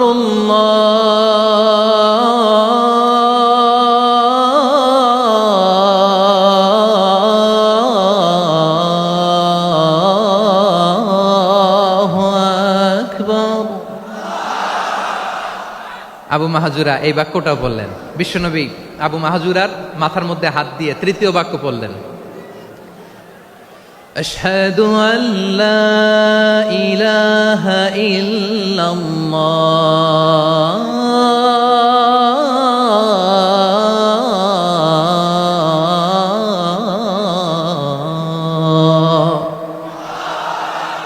আবু মাহাজুরা তৃতীয় বাক্য পড়লেন। বিশ্বনবী একটা বাক্য পরে আবু মাহাজুরা পরে, বিশ্বনবী পরে আবু মাহাজুরা পরে। আবু মাহাজুরা কিন্তু অমুসলিম, মুশরিক। আবু মাহাজুরা বলে, এক একটা বাক্য পড়ি আমার কলিজাটা গলে ঠান্ডা হয়ে যায়। এতদিন মোহাম্মদকে গালি দিতাম, এখন মোহাম্মদ আমার মাথায় যখন হাত রাখছে আমার সারা শরীর ঠান্ডা হয়ে গেছে। বিশ্বনবী আজান শিখাচ্ছেন, একটা একটা বাক্য পড়ে আবু মাহাজুরাও পড়ে, বিশ্বনবী পড়ে আবু মাহাজুরাও পড়ে। পুরো বাক্যগুলো যখন শেষ, আজান শেষ, আবু মাহাজুরাও যখন পুরো আজান পড়লেন, আবু মাহাজুরা বললেন, এতদিন মোহাম্মদের চেহারা দেখলে আমার ঘৃণা লাগতো, আজ থেকে মোহাম্মদের চেহারার চেয়ে প্রিয় চেহারা আমার কাছে নাই। আবু মাহাজুরা বললেন, ও মুহাম্মদ, আজানের বাক্য তো আপনি আমারে শেখালেন, এখানেই শেষ করবেন না, আপনি আমারে পড়ায় দেন লা ইলাহা ইল্লাল্লাহু মুহাম্মাদুর রাসূলুল্লাহ সাল্লাল্লাহু আলাইহি ওয়াসাল্লাম।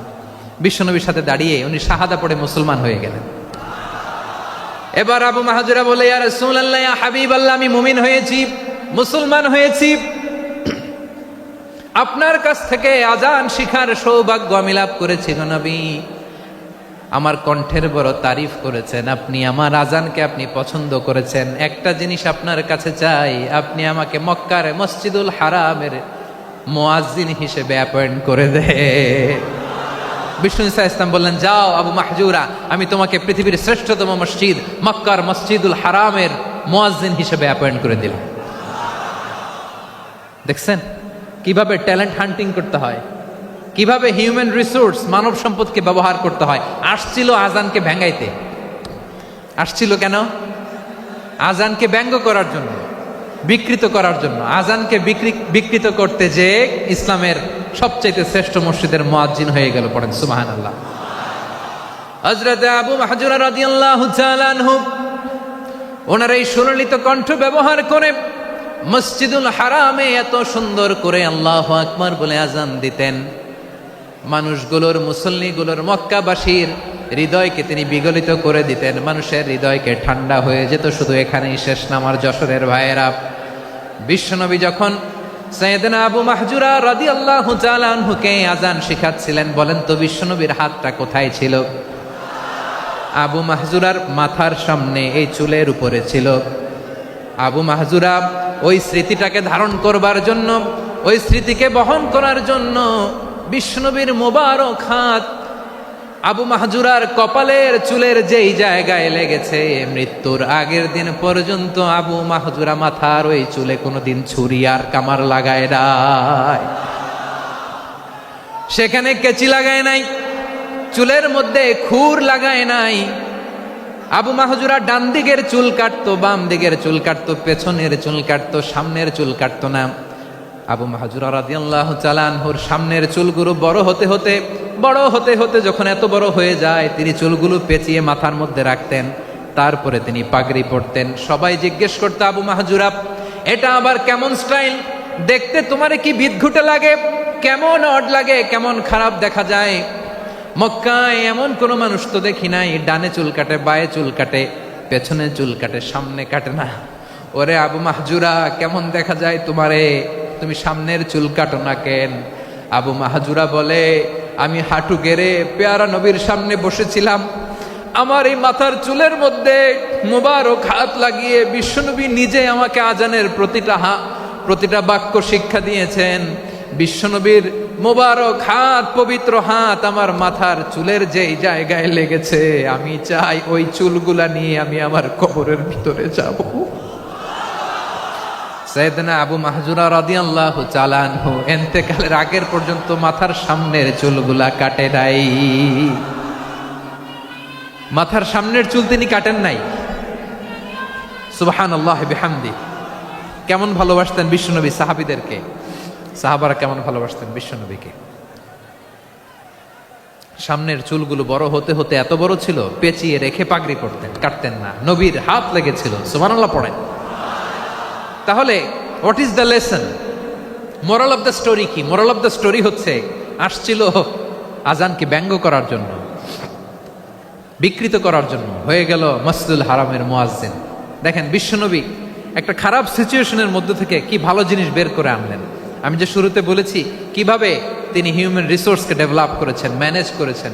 তিনি যে চৌকুশ ট্যালেন্ট হান্টার ছিল, দেখেন সবার মধ্যে থেকে এর বাছাই করে মুয়াজ্জিন বানাই দিয়েছেন। সুবহানাল্লাহ পড়েন। তার মানে এই না সবাইরে ধরে ধরে উনি মুয়াজ্জিন বানাইছেন। যার যেই ট্যালেন্ট আছে তাকে ওই কাজে অ্যাসাইন করেছেন। যার যেই প্রতিভা আছে তার প্রতিভাকে ইসলামের কাজে লাগিয়েছেন। সুবহানাল্লাহ পড়েন। যায়েদ বিন সাবেত রাদিয়াল্লাহু তাআলা আনহু নাম শুনেছেন? যশোর কথা বেরোয় না। যদি জিগায় সালমান খানের নাম শুনছেন, সবাই হাত তুলবে, জি হুজুর শুনছি, মানে সব দেখা শেষ। সালমান খান, আমির খান, অমুক খান, সব খান মুখস্থ, কিন্তু যায়েদ বিন সাবেতের নাম মুখস্থ নাই মুসলমানদের। যেই সাহাবী মাথার সামনের চুল কাটে নাই, মসজিদুল হারামের মুয়াজ্জিন বানাইছেন বিশ্বনবী, সাহাবীর নাম কি? খায়া ফেলাইছে, স্লোগানের সাথে খায়া ফেলাইছে। আবু মাহজুরা, কি নাম? আবু মাহজুরা আল জুমাহি রাদিয়াল্লাহু তাআলা আনহু। এই নামটা আজকে নিয়ে যাইতে হবে যশোর। আবু মাহজুরা রাদিয়াল্লাহু তাআলা আনহু। 2 নম্বরে বলছিলাম যায়েদ বিন সাবেত রাদিয়াল্লাহু তাআলা আনহু। বিশ্বনবী দেখলেন মদিনার এই আনসারী সাহাবী হাইলি ট্যালেন্টেড, ইন্টেলেকচুয়াল, মেরিটোরিয়াস, জ্ঞানের প্রতি তার আকর্ষণ, মারাত্মক আকর্ষণ। বিশ্বনবী তাকে দায়িত্ব দিলেন, কোরআন যা নাজিল হয় তুমি লিখো, কাতিবুল ওয়াহি বানায় দিলেন। সুবহানাল্লাহ। যায়েদ বিন সাবেতরে আবার আজান শিখান নাই, কারণ তার মধ্যে বিশ্বনবী প্রতিভা দেখেছেন, একাডেমিক প্রতিভা। বিশ্বনবীর একাডেমিক প্রজেক্টগুলো তিনি হ্যান্ডেল করতেন। যায়েদ বিন সাবেত ছিল বিশ্বনবীর ব্যক্তিগত সচিব। কি ছিল? ব্যক্তিগত সচিব। বোঝেন নাই? বিশ্বনবীর ব্যক্তিগত সচিব এবং দোভাষী। ইহুদিরা কিছু লিখে দিলে এটার অর্থ বিশ্বনবীরে বুঝায় দিতেন, আবার ইহুদিদের কাছে কিছু লিখতে হলে তিনি লিখে দিতেন। বিশ্বনবী একদিন বললেন, ইন্নী ওয়াল্লাহি মা আমানু ইয়াহুদা আলা কিতাব। ইহুদিরা যে চিঠি পাঠায় অর্থ তো বুঝি না, আরেক ইহুদি আইনে অর্থ করা লাগে। আবার ইহুদিদের কাছে কিছু লিখে পাঠাইতে চাইলে আমরা তো লিখতে পারি না, ইহুদিরে দিয়ে লেখা লাগে। ওরা যে পয়রা শোনায় লিখে দেয়, আমি ওদের বিশ্বাস করি না। আমার নিজের একজন লোক দরকার। বিশ্বনবী এই যায়েদ বিন সাবেতকে চুজ করলেন ল্যাঙ্গুয়েজের জন্য। উনি বললেন, যায়েদ তোমার সফট স্কিলকে ডেভেলপ করতে হবে, তুমি হিব্রু ল্যাঙ্গুয়েজ শিখে ফেলো। যায়েদ বিন সাবেত বলল, বিশ্বনবীর মোটিভেশন আর ইন্সপিরেশন পেয়ে আমি 15 দিনে ইহুদিদের এই হিব্রু ল্যাঙ্গুয়েজ শিখে ফেললাম। শুধু শিখে ফেললাম না, হাত্তা হাদিকতু, even I became master in the language. এই ভাষা আমি পারদর্শী হয়ে গেলাম। এরপরে ইহুদিরা চিঠি লিখে পাঠালে আর কোনো ইহুদি ডাকা লাগতো না, আমি নবীর এটার অর্থ শুনে পরে বুঝাই দিতাম। আবার ইহুদিদের কাছে চিঠি লেখা লাগলে আমি যায়েদ বিন সাবেত চিঠি লিখে দিতাম। সুবহানাল্লাহ। দেখেন, এত সাহাবীর মধ্য থেকে বিশ্বনবীর একাডেমিক প্রজেক্ট, ব্যক্তিগত সচিব, দোভাষী হিসেবে তিনি যায়েদ বিন সাবেতের মতো তরুণকে নির্বাচিত করেছেন। কেমন ট্যালেন্ট হান্টার ছিল আমার নবী। সুবহানাল্লাহ পড়বেন না? বিশ্বনবীর ইন্তেকালের পরে সাইয়েদনা আবু বকর রাদিয়াল্লাহু তাআলা আনহু যখন খলিফা হয়ে আসলেন, কোরআনকে সংকলনের দায়িত্ব দেয়া লাগবে, কোন সাহাবীকে দিবেন? সব সাহাবারা মিলে পরামর্শ করলেন। সাইয়েদনা আবু বকর, ওমর সবাই মিলে বিশাল কোরআন সংকলনের গুরু দায়িত্ব বিশ্বনবীর ব্যক্তিগত সচিব, বিশ্বনবীর দোভাষী, বিশ্বনবীর সিলেক্ট করাই লোক যায়েদ ইবনে সাবেত রাদিয়াল্লাহু তাআলা আনহুকে দিয়েছে। কোরআনের কপি তো আজকে এখানে রাখে নাই। এই যে আজকের যে কোরআন পড়েন, এটা আগে এরকম ছিল না। কোরআন নাজিল হলে সাহাবারা চামড়ার, ওটের চামড়ায় লিখে ফেলতো, ওটের চ্যাপ্টা হাড্ডির মধ্যে লিখে ফেলতো, গাছের গুড়ির মধ্যে লিখে ফেলতো। বিভিন্ন জনের কাছে ছড়ানো ছিটানো ছিল। আবু বকর রাদিয়াল্লাহু তাআলা আনহু একসাথে করলেন, পরবর্তীতে উসমান রাদিয়াল্লাহু তাআলা আনহু একসাথে করলেন। 114 সূরার এখন এই মুসহাফ, এই কম্পাইলেশন, এই কপি আমরা পেয়েছি, যার হিউজ কন্ট্রিবিউশন ছিল। এই পুরো কোরআন কম্পাইলেশনের প্রজেক্ট ম্যানেজার ছিল যায়েদ বিন সাবেত রাদিয়াল্লাহু তাআলা। কোরআন কম্পাইলেশনের প্রজেক্ট ম্যানেজার। দেখেন, ওনারে মাথায় হাত দিয়ে আজান শিখায় নাই। সুবহানাল্লাহ কইবেন না? তাহলে প্রথম সাহাবী আবু মাহজুরাকে মুয়াজ্জিন বানাইলেন, যায়েদ বিন সাবেতকে ব্যক্তিগত সচিব আর দোভাষী বানালেন, মুসআব ইবনে উমাইর রাদিয়াল্লাহু তাআলা আনহুকে ইসলামের প্রথম অ্যাম্বাসেডর বানালেন। তাহলে তৃতীয় নাম্বার একজন সাহাবীর নাম বলছি, মুসআব ইবনে উমাইর। মুসআব কি নাম? নামটা কেমন লাগে? এই কয়েকজনের ভাল লাগে, বাকিদের ভাল লাগে না? ভাল লাগে? এই এই আর কয়েকটা মিনিট দেওয়া যাবে না আমাকে আল্লাহর রাস্তে? হ্যাঁ ঠিক আছে, আমি তোমাদেরকে ভালোবাসা দেখাবো, দোয়া করব যদি চুপ থাকো, একেবারে চুপ, কষ্ট সহ্য করো, বাকিরা যা সওয়াব পাবে তোমরা ডবল পাবা, যেহেতু কষ্ট বেশি, কিন্তু চুপ। 3 নম্বর সাহাবীর নাম মুসআব। এই ধাক্কাধাক্কি কেন, ধাক্কাধাক্কি কেন রে ভাই? না না না, এরকম হইলে আসবো না যশোর, আমি আর আসবো না। হয় পিছনে চলে যাও, নাহলে চুপ, ধাক্কাধাক্কি নেই। 3 নম্বর সাহাবীর নাম মুসআব। কি নাম? He was the first ambassador in Islam. ইসলামের প্রথম ডিপ্লোমাট, প্রথম কূটনৈতিক, ইসলামের প্রথম কূটনৈতিক, ইসলামের প্রথম ডিপ্লোমাট, প্রথম অ্যাম্বাসেডর মুসআব ইবনে উমাইর। মক্কার তরুণ যুবক, উনি পারফিউম লাগাইলে মানুষ দেখলেই বুঝতো এটা মুসআব লাগাইছে। এমন ড্যাশিং ফেসের ছিল, এমন স্মার্ট ড্যাশিং ফেস, এমন পার্সোনালিটির মানুষ ছিল মুসআব রাদিয়াল্লাহু তাআলা আনহু। কারণ যিনি ইসলামের স্পোকম্যান হবেন, মুখপাত্র হবেন, তার স্মার্ট হওয়ার দরকার আছে না নাই? আকাবার প্রথম শপথ যখন হলো, তাদের সাথে বিষ্ণু ঈসা ইসলাম মদিনাতে একজন মুখপাত্র পাঠালেন, ডিপ্লোমাটকে পাঠালেন, অ্যাম্বাসেডর অফ ইসলাম, তিনি হচ্ছেন মুসআব ইবনে উমাইর। পড়েন সুবহানাল্লাহ। বিশ্বনবী দেখলেন সে অনেক স্মার্ট, তার ডেডিকেশন আছে, সিনসিয়ারিটি আছে, এবং মদিনায় যে আউস খাজরাজ গোত্রের নেতাদের সাথে ডিল করতে হবে, ইহুদিদের সাথে ডিল করতে হবে, ওখানে একজন পাক্কা জানু খেলোয়াড়ের দরকার আছে না নাই? মুসআব ইবনে উমাইর রাদিয়াল্লাহু তাআলা আনহু, ওনাকে বিষ্ণু ঈসা ইসলাম চুজ করলেন। এবং বিষ্ণু ঈসা ইসলামের এই চুজিংটা, এই সিলেকশনটা এত সুন্দর ছিল, তিনি মদিনাতে যে বিশ্বনবী আসার আগেই মদিনার জমিনকে তিনি উর্বর করে ফেলছেন। প্রতিটা ঘরে ঘরে কালিমার দাওয়াত তিনি পৌঁছায় দিচ্ছেন। জুমার বিধান নাজিল হয়েছে, কিন্তু মক্কায় পরিবেশ নাই জুমা পালনের। বিষ্ণু ঈসা ইসলাম একজনকে দিয়ে খবর পাঠালেন, যাও মদিনায় মুসাবকে যে বলো, মুসাব তো আমার শিক্ষক, আমার স্পোকম্যান, মদিনাতে যেন তারা জুমা কায়েম করে। বিশ্বনবীর আগেই মুসআব মদিনার মুসলিমদেরকে নিয়ে মদিনায় প্রথম জুমা কায়েম করে ফেলছে। কোন সুবহানাল্লাহ। ডিপ্লোমাটদের কেমন হইতে হয়, অ্যাম্বাসেডারের কেমন হইতে হয়, মুসআব রাদিয়াল্লাহু তাআলা আনহুর কাছ থেকে শিখে নাও। মুসআব নামটা কেমন লাগে? যশোর যাদের সন্তান হবে, ছেলে সন্তান, আমার রাস্তায় পাইলে সবাই জিজ্ঞেস করে, হুজুর একটা নাম দেন, আমার ছেলে হবে।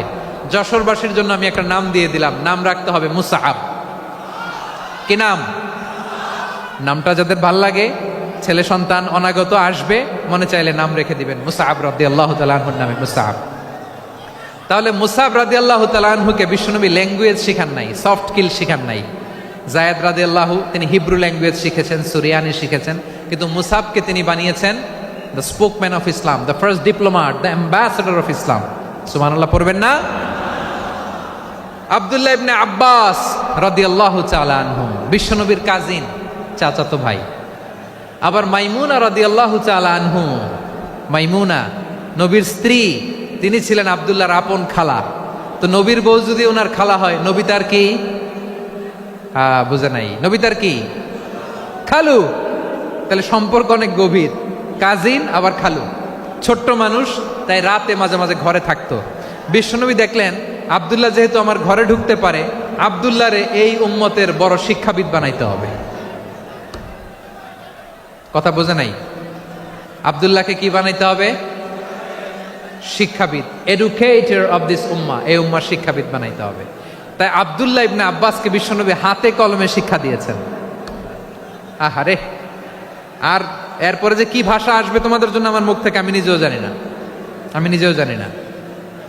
1 ঘন্টা যাব ধাক্কা ধাক্কি মারামারি। তো আসতে বলছে কে তোমাকে? পেছনে চলে যাও, জায়গা না পেলে। পুরো প্রোগ্রামটাই নষ্ট করে দিল।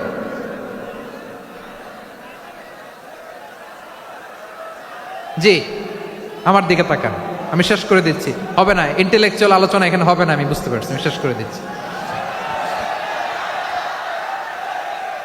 আব্দুল্লাহ ইবনে আব্বাস রাদিয়াল্লাহু তাআলা আনহু, মনোযোগ দিয়ে কয়েকটা মিনিট শুনুন, আমি এখনই শেষ করে দিচ্ছি, এরপর আওয়াজ করবে। এই যে এগুলো কি আমি বুঝলাম না। আমি বললাম না সব করা যাবে, বসে যাও, শুয়ে যাও, চলে যাও, আওয়াজ করা যাবে না। অন্যকে বসো এটাও বলার দরকার নেই, জাস্ট এদিকে তাকাও। আল্লাহ। আব্দুল্লাহ ইবনে আব্বাস রাদিয়াল্লাহু তাআলা আনহু, ওনাকে বিশ্বনবী হাতে কলমে শিক্ষা দিয়েছেন, যেহেতু উম্মতের শিক্ষাবিদ হবেন, এডুকেটর হবেন। তো বিশ্বনবী রাতে যখন তাহাজ্জুদ পড়তেন, ছোট্ট আব্দুল্লাহ ঘরে থাকতো, বুঝতে পেরেছেন? ছোট্ট মানুষ তো ঘরে থাকতো। তো বিশ্বনবী তাহাজ্জুদের জন্য একবার দাঁড়িয়েছেন, ছোট্ট আব্দুল্লাহ ওযু করে দাঁড়াইছে। আচ্ছা বলেন তো, ইমাম আর মুসল্লি মোট যদি দুইজন হয়, একজন ইমাম একজন মুসল্লি, তো মুসল্লি ইমামের কোন দিকে দাঁড়াবে? ডানে দাঁড়াবে। ছোট্ট আব্দুল্লাহ বুঝে নাই, বিশ্বনবী তাহাজ্জুদ শুরু করেছেন, উনি ইক্তেদা করছেন আর দাঁড়াইছেন বায়ে। কোথায় দাঁড়িয়েছেন? আব্দুল্লাহ বলেন, যখন আমি বায়ে দাঁড়ালাম, আখাযা রাসূলুল্লাহ সাল্লাল্লাহু আলাইহি ওয়াসাল্লাম উযুনি আল ইউমনা ইয়াফতিলুহা, বিশ্বনবী নামাজরত অবস্থায় আমার কান ধরে টেনে আমার ডান দিকে এনে দাঁড় করায় দিলেন। পড়েন সুবহানাল্লাহ। দেখেন হাতে কলমে শিক্ষা। আর জীবনে ভুল হবে? কথা কয় না, আর ভুল হবে? আর ভুল হবে না। এভাবে বিশ্বনবীর অনেক সঙ্গ পেয়েছেন, সফর করেছেন, একই বাহনে বসেছেন, এক বাহনে বসে লম্বা নসিহত করেছেন, বলেছেন, ইয়া গোলাম ইহফাজিল্লাহ ইয়াহফাজকা, ইহফাজিল্লাহ তাজিদহু তুজাহাক, ইযা সাআলতা ফাসআলিল্লাহ ওয়া ইযা ইসতাআনতা ফাসতাইন বিল্লাহ। আল্লাহর বিধান মানো, আল্লাহর বিধান রক্ষা করো, আল্লাহ তোমায় রক্ষা করবে। আব্দুল্লাহ, চাইতে হলে আল্লাহর কাছে চাও, সাহায্য চাইতে হলে আল্লাহর কাছে সাহায্য চাও। মনে রাখো, গোটা বিশ্বের সবাই যদি তোমার সাহায্য করতে চায়, ততটুকুই করতে পারবে যতটুকু আল্লাহ তোমার নসিবে রেখেছে। গোটা বিশ্ব যদি তোমার বিরুদ্ধে ষড়যন্ত্রে দাঁড়িয়ে যায়, ক্ষতি ততটুকু করতে পারবে যতটুকু তোমার জন্য বরাদ্দ আছে, এর বাইরে কিছু করতে পারবে না। আওয়াজ করে বলেন ঠিক কিনা? এভাবে হাতে কলমে শিখিয়েছেন, বিশ্বনবীর সঙ্গ পেয়েছেন। ওনাকে বিষ্ণু ইসলাম শিক্ষাবিদ, এডুকেটর অফ দিস উম্মাহ হিসেবে সিলেক্ট করেছেন, হাতে কলমে শিখিয়েছেন। বিশ্বনবী একবার প্রকৃতির ডাকে সাড়া দিয়ে এসেছেন, এখন কি করতে হবে? নামাজের জন্য অজু করতে হবে। বিশ্বনবী এসেই দেখেন অজুর বদনায় পানি ভরা, খুশি হয়ে গেলেন, বললেন, কে রেখেছে পানি? একজন বলল, আব্দুল্লাহ রেখেছে। বিশ্বনবী অত্যন্ত খুশি হলেন, খুশি হয়ে একটা দোয়া করলেন, বললেন, আল্লাহুম্মা ফাক্কিহু ফিদ্দীন ওয়া আল্লিমহু তা'ওয়ীল, আল্লাহ তুমি আব্দুল্লাহকে দ্বীনের বুঝ দিও আর কোরআনের তাফসির শিক্ষা দিও। বিশ্বনবীর এই দোয়া এমন লাগছে, উনি রঈসুল মুফাসসিরিন, এই পৃথিবীতে যত মুফাসসির ছিল, যত মুফাসসির আসবে, সকল মুফাসসিরের সম্রাট হিসেবে স্বীকৃত হয়েছেন আব্দুল্লাহ ইবনে আব্বাস। বিশ্বনবী ওনারে আজান শিখান নাই, বিশ্বনবী ওনারে ল্যাঙ্গুয়েজ শিখান নাই, বিশ্বনবী ওনারে অ্যাম্বাসাডার বানান নাই, হাতে কলমে শিক্ষা দিয়েছেন। ছোট্ট মানুষ, বিশ্বনবী ইন্তেকাল করলেন, আবু বকরের সময় গেল, ওমরে ফারুকের খেলাফত, তখনও তিনি তরুণ। ওমরে ফারুক রাদিয়াল্লাহু তাআলা আনহু ওনার ক্যাবিনেট মিনিস্ট্রির বৈঠকে এই আব্দুল্লাহ ইবনে আব্বাসকে পাশ দিয়ে বসায় রাখতেন। বয়স্ক সাহাবারা এটা পছন্দ করতো না, তারা বলতো, ঘটনা কি? আব্দুল্লাহর মতো ছেলে নাতি আমাদের আছে, এরা কেন রাখে ওমরে ফারুক? ওমরে ফারুক এটা টের পেলেন, তিনি বুঝতে পারলেন যে ক্যাবিনেট মেম্বাররা এটা পছন্দ করে না, ছোট্ট আব্দুল্লাহরা কেন রাখি, কেন যে রাখি, এটা একদিন বুঝাবো। একদিন মিটিংয়ে তিনি সবাইকে বললেন, ইদা জাআ নাসরুল্লাহি ওয়াল ফাতহ। এই আয়াত দ্বারা উদ্দেশ্য কি বলেন তো মুরব্বী সাহাবীরা? এক সাহাবী বলেন, এই সূরা দ্বারা উদ্দেশ্য, আল্লাহ বলেছেন আমাদেরকে বিভিন্ন ল্যান্ড, বিভিন্ন এলাকা বিজয় করতে হবে। ওমরে ফারুক বললেন, না, হয়নি। আরেকজন বললেন, বিজয় হওয়ার পর আমাদের বেশি বেশি আল্লাহর বরত্বের ঘোষণা দিতে হবে, এটা উদ্দেশ্য। ওমরে ফারুক বললেন, না, হয় নাই। যারে জিজ্ঞেস করেন কেউ পারে না। সব শেষে বিশ্বনবী ছোট্ট আব্দুল্লাহরে বলেন, আব্দুল্লাহ, ইদা জাআ নাসরুল্লাহি ওয়াল ফাতহ, এর দ্বারা উদ্দেশ্য কি বলো তো? ছোট্ট আব্দুল্লাহ বলেন, হুয়া আজালু রাসূলিল্লাহ। এই আয়াত দ্বারা বিশ্বনবীর বিদায়কে উদ্দেশ্য নেওয়া হয়েছে। ওমরে ফারুক বললেন, হাযা হুয়া, এটাই তো সঠিক উত্তর, এটাই সঠিক তাফসীর এই আয়াতের। কারণ ইদা জাআ নাসরুল্লাহি ওয়াল ফাতহ, যখন আল্লাহর সাহায্য আর বিজয় আসবে, ওয়া রাআইতান নাসা ইয়াদখুলুনা ফি দীনিল্লাহি আফওয়াজা, আপনি দেখবেন দলে দলে, ঢলে ঢলে, বানের পানির মতো মানুষ ইসলামের দিকে ঢুকতেছে, ইসলামের বিজয় হয়েছে। তো ইসলামের বিজয়ের মিশন নিয়ে নবী আসছে, বিজয়ী যখন হয়ে গেছে, এখন তো নবীর বিদায় হবে। জোরে বলেন ঠিক কিনা? কোন সাহাবী এই সূক্ষ্ম কথাটা ধরতে পারে নাই, ওই আব্দুল্লাহ ছাড়া। আব্দুল্লাহ যখন উত্তর দিছে, সব সাহাবীদের টনক নড়েছে। এরপর থেকে কোনো ক্যাবিনেট মিটিং এ আর কোনো সাহাবারা কোনো প্রশ্ন করে নাই। আওয়াজ করে পড়েন সুবহানাল্লাহ। বিশ্বনবী আব্দুল্লাহ ইবনে আব্বাসকে দ্য এডুকেটর অফ দ্য উম্মাহ, উম্মার শিক্ষাবিদ হিসেবে গ্রহণ করেছেন। আওয়াজ করে পড়তে হবে আল্লাহু আকবার। সাহাবীদের নামগুলো মনে থাকবে? 1 নম্বরে আবু মাহজুরা, মুয়াজ্জিন বানাইছেন। যায়েদ ইবনে সাবিত, দোভাষী, ট্রান্সলেটর অফ প্রফেট, এবং তিনি ছিলেন বিশ্বনবীর ব্যক্তিগত সচিব। মুসআব ইবনে উমাইর, the first ambassador and diplomat of Islam. আব্দুল্লাহ ইবনে আব্বাস, এই উম্মার সবচেয়ে বড় এডুকেটর, শিক্ষাবিদ। আরেকজন ছিল আব্দুল্লাহ ইবনে মাসউদ রাদিয়াল্লাহু তাআলা। 2 আব্দুল্লাহ, আব্বাস গেল, আরেকজন হচ্ছে মাসউদ। মক্কার তরুণ, ছাগল পালতো মুশরিকের বিশ্বনবী আর আবু বকর রাদিয়াল্লাহু তাআলা আনহু একবার গেলেন, যে দেখে এই তরুণ দাঁড়ায় আছে। বিশ্বনবী বলেন, আমি খুব ক্ষুধার্ত, তোমার কাছে কি দুধ আছে ছাগলের? আব্দুল্লাহ আছে, ওয়ালাকিন আনা মু'তামান, কিন্তু যে দুধ আছে এটা আমানতের, আমি দিতে পারবো না। বিশ্বনবী এইটা শুনেই তারা টার্গেট করে ফেলছে। আনা মু'তামান, দুধ আছে কিন্তু এটা আমার মালিকের, আমি তো দরদ দেখাই, আমার মালিকের দুধ, আপনি পথিক, আপনারে দিতে পারি না। বিশ্বনবী টার্গেট করে ফেলছেন, এরে আমার কাজে লাগাইতে হবে। বিশ্বনবী বলেন, আচ্ছা ঠিক আছে, দুধ দিও না, কিন্তু এমন ছাগি আছে কিনা যেই ছাগির সাথে কোনো ছাগলের মিলন হয় নাই, তার ওলানে দুধও আসে নাই, বাচ্চাও নাই, এরকম ছাগির থেকে যদি আমি দুধ খাই তাহলে তো সমস্যা নাই। বলতেছে, এরকম ছাগির থেকে দুধ খাইলে সমস্যা নাই, কারণ এরকম ছাগির ওলান থেকে দুধ আসবেও না। বলতেছে, ঠিক আছে, এরকম একটা ছাগি নিয়ে আস। নিয়ে আসা হলো। বিশ্বনবী বিসমিল্লাহ বলে ওই ছাগির ওলানে হাত দিলেন। হাত দিতে দেরি, পুরো ওলানটা দুধে ভরে যেতে দেরি হয় না। বিশ্বনবী আর আবু বকর রাদিয়াল্লাহু তাআলা আনহু দহন করে পেট ভরে খেলেন। এই দৃশ্য আব্দুল্লাহ ইবনে মাসউদের হৃদয়ে দাগ কাটলো। এই মুজিজা দেখে তিনি বললেন, আশহাদু আল্লা ইলাহা ইল্লাল্লাহ ওয়া আশহাদু আন্না মুহাম্মাদুর রাসূলুল্লাহ। তিনি ষষ্ঠ মুসলিম ছিলেন, 6 নম্বর মুসলমান।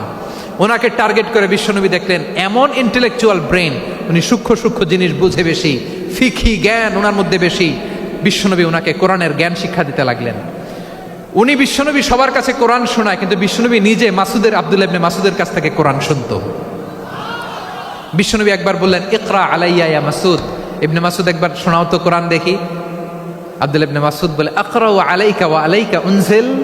নবী, আপনার উপর কোরআন নাজিল হয় আর আমি আপনার সামনে কোরআন পড়ব। বিশ্বনবী বললেন, ইন্নী উহিব্বু আন আসমাআহু মিন গায়রি। আমি নিজে পড়তে যেমনি ভালোবাসি, অন্যে পড়ুক আমি শুনবো, এটাও আমি ভালোবাসি। সূরা নিসা তিনি তেলাওয়াত করে শুনিয়েছেন।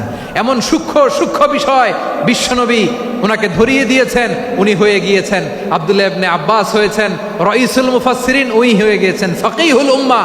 ওনার চাইতে বড় ফকি এই পৃথিবী আর দেখবে না। চিল্লায় বলেন সুবহানাল্লাহ। উনি বলতেন, ওয়াল্লাহি ওয়াল্লাহি ইল্লাযী লা ইলাহা গায়রু মা উনজিলাত সূরাতুন ইল্লা ওয়া আনা আ'লামু আইনা উনজিলাত ওয়া ফীমা উনজিলাত। বিশ্বনবী এমন ভাবে কোরআনের দার্স আমাকে দিয়েছেন, কোরআনে যত সূরা নাজিল হয়েছে, যেখানে নাজিল হোক না কেন আমি জানি এটা কোথায় নাজিল হয়েছে এবং কোন প্রেক্ষাপটে নাজিল হয়েছে। এমন একটা সূরা নাই যে সূরার কোথায় নাজিল হয়েছে আমি মাসুদের জানা নাই, কোন প্রেক্ষাপটে নাজিল হয়েছে আমার জানা নাই। এরকম ঘটবে না। চিল্লায় বলেন আল্লাহু আকবার। এই আব্দুল্লাহ ইবনে মাসউদ রাদিয়াল্লাহু তাআলা আনহু ওমর ফারুকের সময় কুফার চিফ জাস্টিস ছিলেন। কুফা নগরীর চিফ জাস্টিস। চিফ জাস্টিস বুঝেন নাই? বিচারপতি। কি ছিলেন? সবাই বলে নাই, কি ছিলেন? বিচারপতি ছিলেন। এবং ওনার যে ফিকহি জ্ঞানের ধারা, এটাই আলকামা, ইব্রাহিম আন-নাখাই, হাম্মাদ ইবনে সুলাইমান হয়ে ইমাম আবু হানিফা পর্যন্ত পৌঁছেছে। এবং ওনার ফিকহি জ্ঞানের ধারাই হানাফি মাযহাবে অ্যাকসেপ্ট হয়েছে। আজও এগুলো হানাফি মাযহাবে চর্চিত হয়। হানাফি মাযহাবের সব ফিক আব্দুল্লাহ ইবনে মাসউদের ফিকহি জ্ঞানের ধারা থেকে নেওয়া হয়েছে। চিল্লায় পড়েন সুবহানাল্লাহ। তাহলে ওনাকে বিশ্বনবী বানিয়েছেন জুরিস্ট, আইনবিদ, ফাকিহ। ওনারে আজান শিখান নাই। হিউম্যান রিসোর্স ডেভেলপমেন্ট কিভাবে করবেন, মানব সম্পদের উন্নয়ন কিভাবে করতে হয়, কিভাবে যার যেখানে প্রতিভা কাজে লাগাতে হয় উনি দেখিয়েছেন। সুবহানাল্লাহ পড়বেন না? খালিদ বিন ওয়ালিদ নাম শুনছেন? কে কে শোনেন নাই হাত তোলেন। কি ছিলেন? বীর যোদ্ধা ছিলেন খালিদ বিন ওয়ালিদ। কিন্তু তিনি ইসলাম ধর্ম গ্রহণ করেছেন অনেক দেরিতে, 8ম হিজরিতে। তার মানে 8ম হিজরির আগে উনি মুশরিকদের পক্ষে লড়াই করেছেন। ওনার হাতে কত মুসলিম সাহাবী যে নিহত হয়েছে হিসাব নাই। বিশ্বনবী টার্গেট করে রাখছে, তুমি আমাদের মুসলিমদের এত ক্ষতি করলা, তুমি যখন মুসলমান হবা তোমার দিয়ে আমি এমন কাম করামু যে এটা আর কেউ করতে পারবে না। সুবহানাল্লাহ নাই? যশোর ক্লান্ত হয়ে গেছে।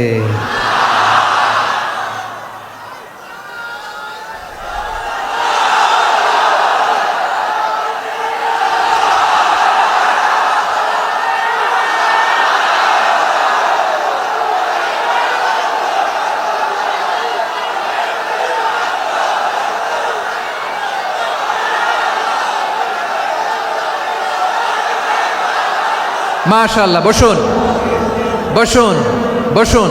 খালিদ বিন ওয়ালিদ রাদিয়াল্লাহু তাআলা আনহু 8ম হিজরিতে মুসলিম হয়েছেন, মক্কা বিজয়ের আগে। তো মক্কা বিজয়ের আগে যখন মুসলিম হয়েছেন, এর আগে কি করছেন? কাফিরদের সাথে যুদ্ধ করেছেন। উনি উহুদের যুদ্ধে মুসলমানদের যে পরাজয় ভাব, কঠিন পরিস্থিতির মুখোমুখি উনার কারণে পেছন থেকে এমন আতর্কিত আক্রমণ করেছেন, মুসলমানদেরকে কচুকাটা করেছেন।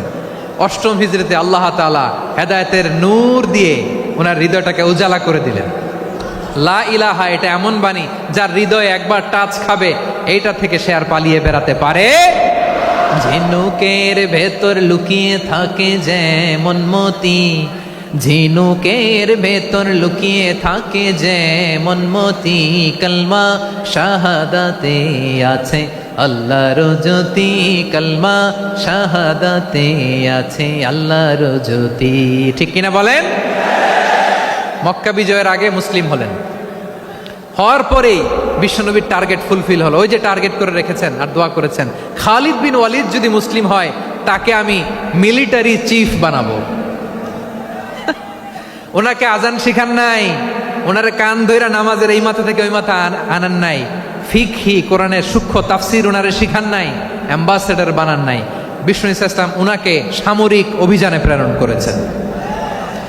সামরিক অভিযানে তিনি প্রেরণ করেছেন। উনার জীবদ্দশায় উনার নেতৃত্বে যতগুলো যুদ্ধ হয়েছে, একটা যুদ্ধেও তিনি পরাজয় বরণ করেন নাই। ওমরে ফারুকের সময়কালে তিনি চিফ অফ মুসলিম মিলিটারি, মানে মুসলিম সেনাপতি হয়েছেন। যশোর আওয়াজ করো, ঠিক কিনা বলো? সেনাপতি, মুসলিম সেনাপতি। তাহলে কিভাবে হিউম্যান রিসোর্স ব্যবহার করতে হয় গোটা বিশ্ব আমার নবীর কাছ থেকে শিখে নাও। খালিদ বিন ওয়ালিদ, ওনাকে বিশ্বনবী একটা উপাধি দিয়েছেন। উপাধিটা হচ্ছে সাইফুল্লাহিল মাসলুল, আল্লাহর নাঙ্গা তরবারি, আল্লাহর খোলা তরবারি, দ্য ওপেন সোর্ড অফ আল্লাহ। খালিদ বিন ওয়ালিদ মুসলিম সেনাপতি। হাসান বিন সাবেত নাম শুনছেন? দেখি উনি কি ছিল বলেন। রাসূলের সভা কবি, কালচারাল হিজিমনিকে ডিফিট করার জন্য। উনি ভালো অস্ত্র চালানো জানতেন না, ওই কাজে উনি যেতেন না। ওনার ছিল কাব্য প্রতিভা। কাব্য প্রতিভা, কাফিররা কবিতা দিয়ে নবীকে গালি দিত। বিশ্বনবী বলতেন, ইয়া হাসান আজিব আন রাসূলিল্লাহ, তুমি নবীর হয়ে কাফেরদের এই কথাগুলোর জবাব দাও। বিশ্বনবীর একটা মিম্বার ছিল। বিশ্বনবীর মিম্বারের পাশাপাশি মসজিদে নববীতে এই হাসান বিন সাবেতের জন্য বিশ্বনবী একটা স্পেশাল মিম্বার বানিয়ে দিয়েছেন। এখান থেকে তুমি জবাব দাও। এবং বিশ্বনবী বলেছেন, আল্লাহুম্মা আইয়িদহু বিরূহিল কুদুস। আল্লাহ, হাসান আমার পক্ষে জবাব দেয়, তুমি জিব্রাইল মারফত তাকে সাহায্য পাঠাইয়া দিও। রাসূল সাল্লাল্লাহু আলাইহি ইসলামের সভা কবি, the poet of the prophet, নবীর কবি। উনি কবিতা দিয়ে, এমন উচ্চাঙ্গের ভাষায় কবিতা দিয়ে তিনি জবাব দিতেন, কাফিরদের গা শিহরে যেত, তাদের হৃদয়ে আগুন ধরে যেত। তাহলে এরকম কবিরও দরকার আছে না নাই? এখন যাকে আল্লাহ দিছে কাব্য প্রতিভা, এরা যদি আপনি যুদ্ধের ময়দানে পাঠান হবে? যারে দিছে সুরেলা গলা, এরা যদি অ্যাম্বাসেডর বানান হবে না। হাসান বিন সাবেত ছিলেন বিষ্ণু ইসলামের কবি। হুযায়ফা ইবনুল ইয়ামান বিশ্বনবীর গোয়েন্দা বিভাগের প্রধান। কিসের প্রধান? হুযায়ফা ইবনুল ইয়ামান। ওনার ছিল ডিটেকটিভ মাইন্ড, ডিটেকটিভ মাইন্ড, গোয়েন্দা বিভাগের প্রধান। এবং উনি হচ্ছেন সাহিবু সিররি রাসূলিল্লাহ, রাসূল সাল্লাল্লাহু আলাইহি ওয়াসাল্লামের গোপন তথ্যের ধারক বাহক। নবীর যেই কথা কেউ জানে না, সব হুযায়ফার পেটের ভিতরে ছিল। সুবহানাল্লাহ পড়েন। মদিনার যত ইহুদিদের একটা লিস্ট ছিল, এই লিস্ট শুধু দুইজন জানতো, বিশ্বনবী আর হুযায়ফা। সুবহানাল্লাহ পড়বেন না? তাহলে ওনাকে কোন দায়িত্ব দিছে? কোন বিভাগ? যশোর, আওয়াজ করো কোন বিভাগ? গোয়েন্দা বিভাগের হেড ছিল। খন্দকের যুদ্ধে প্রচন্ড আজকের মতো শৈত্য প্রবাহ, মাটি খনন করতে করতে সাহাবীদের পেটে ক্ষুধা নাই, দাঁড়াইতে পারে না নামাজের জন্য, এত ক্লান্ত, ক্ষুধা, ক্লান্ত, শ্রান্ত। বিশ্বনবী বললেন, কে আছো? এই কঠিন শীত, এই ভয় আর ক্ষুধার মধ্যেও খন্দকের পরীক্ষার টপকে শত্রু শিবিরে যে আমাকে তথ্য দিবা, কে আছো? কারো গায়ে শক্তিই নাই যে দাঁড়াবে, কেউ দাঁড়ায় না। বিশ্বনবী তখন নিজে হুজাইফাকে ডাক দিলেন, হুজাইফা, যে আমাকে আজকে শত্রু শিবিরের তথ্য এনে দিবে সে জান্নাতে আমার মোরাফাকা, আমার সঙ্গী হবে। হুজাইফা রাদিয়াল্লাহু ইবনুল ইয়ামান জীবনের ঝুঁকি নিয়ে এই ক্ষুধা, শৈত্য প্রবাহ, কোল্ড ওয়েভসকে উপেক্ষা করে পরীক্ষা টপকে শত্রু শিবিরে যে সবার কথাগুলো চুপে চুপে শুনে বিশ্বনবীর দরবারে এসে গোয়েন্দাদের মতো তথ্য সরবরাহ করেছে। বিশ্বনবীর গোয়েন্দা বিভাগের প্রধান হুজাইফা ইবনুল ইয়ামান ইন্টেলিজেন্স বিভাগ চালাতেন। মুনাফিকদের নাম ওনার কাছে ছিল। মুআয ইবনে জাবাল মদিনা রাষ্ট্রের সবচেয়ে সিনিয়র আমলা ছিলেন। আমলাতন্ত্র চিনেন তো? প্রশাসনিক কাজ যারা চালায়, অ্যাডমিনিস্ট্রেশন বোঝেন না? The department of administration. মদিনার রাষ্ট্রের সিনিয়র আমলা মুআয ইবনে জাবাল মুতাখাসসিসুন ফিল হালাল ওয়াল হারাম, হালাল হারামের স্পেশালিস্ট ছিলেন। বিশ্বনবী উনাকে ইয়ামানের গভর্নর করে পাঠাইছেন। বলেছেন, ইন্নাকা তা'তি কওমান আহলা কিতাব, এমন গোষ্ঠীর কাছে যাবা এরা ইহুদি নাসারা, আগে শাহাদা পড়লে এরপরে নামাজের দাওয়াত দিও, নামাজ পড়লে যাকাতের দাওয়াত দিও। গভর্নরের অ্যাটিটিউড যেমন থাকে তেমন অ্যাটিটিউড ধরে রেখো। সুবহানাল্লাহ পড়েন। তাহলে মুআয ইবনে জাবালকে দিয়ে বিশ্বনবী কবিতা লেখায় নাই, চিঠি লেখায় নাই, আজান দেওয়ায় নাই। সুবহানাল্লাহ পড়বেন না? সব শেষ সাহাবী বলি আবু হুরায়রা রাদিয়াল্লাহু তাআলা আনহু, নাম শুনছেন? বিড়ালের বাবা। কি করতেন? খালি হাদিস মুখস্থ করতেন। উনি বলতেন, আলজামু রাসূলুল্লাহ আলা মিল ইবাতনি, আমার শুধু পেটের ক্ষুধার বন্দোবস্ত হইলে আমি নবীর সঙ্গ ছাড়তাম না। আমার আনসার সাহাবারা ক্ষেত খামারের কাজ করতো, আমার মুহাজির সাহাবারা ব্যবসা করতো, আর আমি নবীর সাথে সাথে থাকতাম।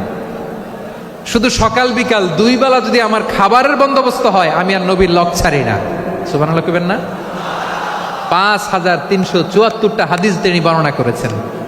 সবচেয়ে বেশি হাদিস বর্ণনাকারী সাহাবী। হাদিস প্রিজার্ভেশনের কাজে বিশ্বনবী ওনাকে কাজে লাগিয়েছেন। উনি একদিন বলেন, ইয়া রাসূলুল্লাহ আসমাউ মিনকা কাসীরান ফালা আহফাজু, নবী অনেক কথা শুনি আমার মনে থাকে না। বিষ্ণু বললেন, তাই?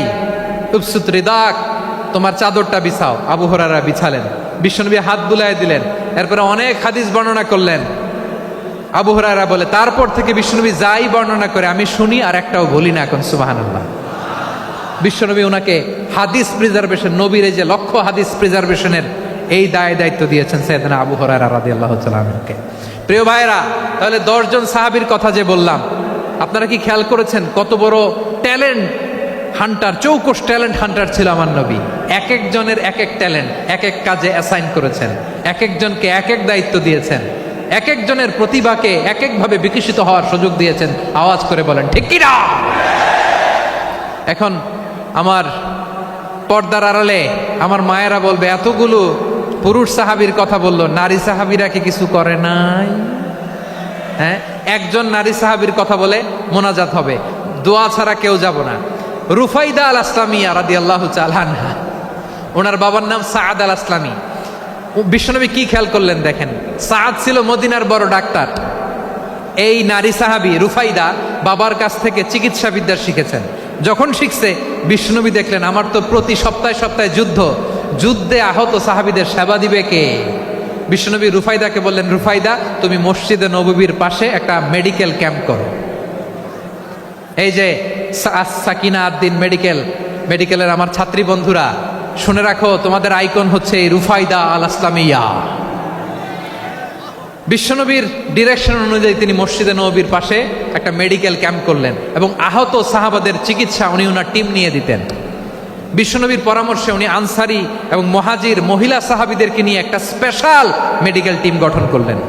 খায়বার যুদ্ধে 7ম হিজরিতে যখন বিশ্বনবী যায়, উনি ওনার টিম নিয়ে আসলেন, বললেন, ইয়া রাসূলুল্লাহ আমরা তো তলোয়ার চালাতে পারি না, আমরা তো তীর মারতে পারি না, আপনি যদি অনুমতি দেন খায়বার অভিযানে আমি আমার টিম নিয়ে মেডিকেল টিমের সেবাটা সার্ভিসটা দিতে চাই। পড়েন সুবহানাল্লাহ।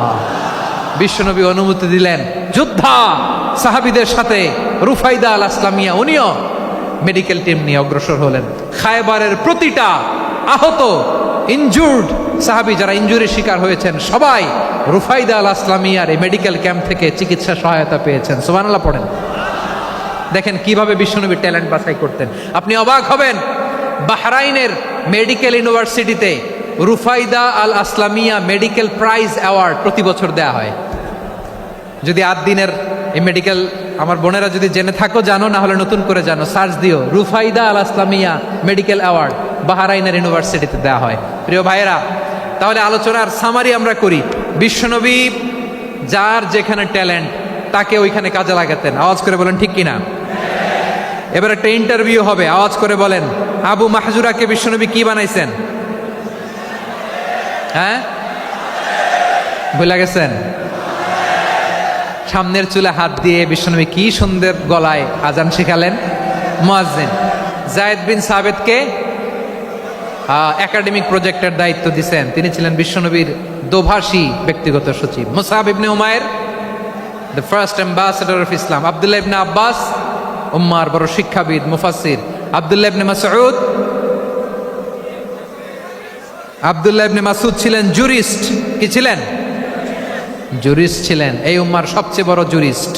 খালিদ বিন ওয়ালিদ সেনাপ্রধান। হাসান বিন সাবেত, হাসান বিন সাবেত ছিলেন বিশ্বনবীর সভাকবি। কি ছিলেন? বিশ্বনবীর সভাকবি ছিলেন। এরপরে হুযায়ফা ইবনুল ইয়ামান কি ছিলেন?